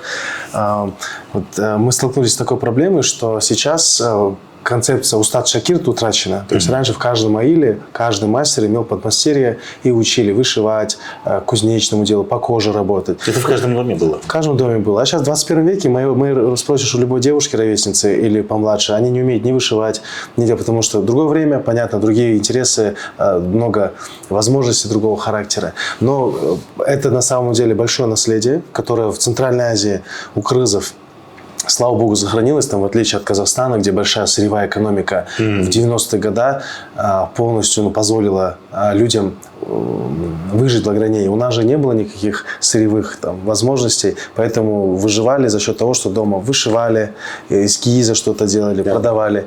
И таким образом до сих пор, до сегодняшнего дня вот у нас что-то сохранилось. Тем не менее, у нас ситуация такая, что мы можем тоже это потерять. И вот чтобы сохранить это наследие, вот вместе с супругой Джибек, вот мы основали этот бренд Курчак, который ставит в первую очередь это сохранение и продвижение ремесленнических практик кыргызов. То есть вот здесь вот за этим столом мы проводим каждую субботу и воскресенье мастер-классы по сайме, по войлоку, вот фельдцевание обучаем, как это все делается. У нас здесь изделия сделаны в самых разных практиках, начиная от терме. Сзади вас вот есть бомбер один.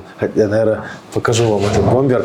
Мы его очень гордимся этим изделием. Он такой большой, видите? Ух ты!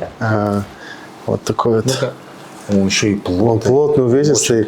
Тяжелый, да? Тяжелый, да. Но зато фасон современный. То есть это бомбер.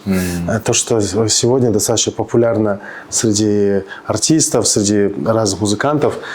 И каждый узор, да, на наших изделиях, он несет определенное значение, потому что, как вы знаете, да, есть узоры там, для головных уборов, есть узоры для обуви, есть узоры там, для верхней части туловища. А у нас молодежь сейчас все узоры просто подряд клепают. Бирчаптап, ну все, национальные бренды. Вот. Мы хотим, чтобы вот это искусство, оно продолжило жить. Вот еще, например, вот такая важная книга, которой мы очень сильно гордимся. Вы наверняка знаете про Антипину, которая была главным этнографом 20 века в Кыргызстане. Она сделала, вот написала такую большую книгу, называется «Народное декоративно-прикладное искусство кыргызов». Это книга 68 года, ее почти сейчас не найти. Они выезжали в советское время на вертолете, летали в самые отдаленные аилы Кыргызстана и проделали невероятно трудоемкую работу. Они зарисовывали все узоры, они фиксировали все инструменты, которые как это все изготавливалось, устно интервьюировали всех бабушек, делали, видите, такие зарисовки каждого изделия, начиная от каких-то ювелирных изделий, заканчивая прикладным искусством в виде ширдахов, алакиизов. Вот у нас здесь есть ну, абсолютно все различия между областями, заканчивая сандыхом. И это уникальная книга. То есть, и вот здесь, в этом нашем пространстве, мы ставим задачу возрождения вот этого кыргызского стиля. Классно. Чтобы наши молодые ребята могли вдохновляться этим и сами учились в том числе это все делать. Мы не случайно выбрали как молодежь подтягивается? Подтягивается. Ну, на данный момент хочу сказать, что, наверное, мы задали некий тон в продвижении отечественного стиля, этноодежды. Мы не случайно выбрали именно это пространство. Мы находимся вот за моей спиной дом художника. Находится он на Чуй, бульвар Ракиндык на пересечении напротив кинотеатра «Лото». Раньше в этом месте работали Гапар Айтиев, Сумехул Чохморов, Теодор Герцен, автор знаменитых зарисовок об эпосе Манас, Чуйков Семен. И мы как бы вышли именно сюда, чтобы сделать как бы какой-то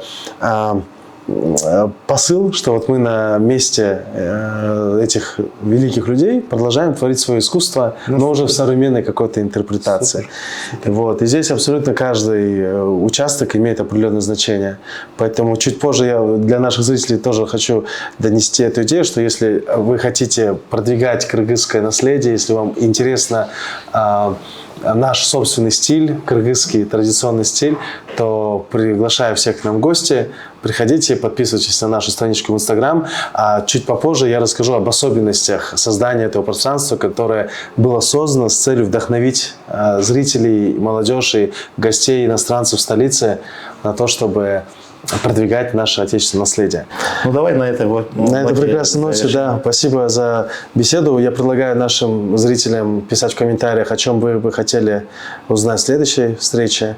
О мясе я вам уже написал, я думаю, точно будут положительные комментарии. Мелисбеке сизге чон рахмат келгенске. Желаю вам плодотворной работе в вашей профессиональной среде, так и в ваших личных успехах в хобби, в интересах, в изучении кыргызского духа, в изучении кыргызской вселенной. Спасибо в очередной раз и увидимся, когда поговорим о другой теме. Все, до свидания. Друзья, если вы хотите, чтобы выпусков было больше, чтобы мы продвигали кыргызскую культуру и историю, то вы можете разместить у нас рекламу, которая позволит делать эти выпуски чаще. Для размещения пишите нам на почту или в контакты под описанием видео. Чон рахмат.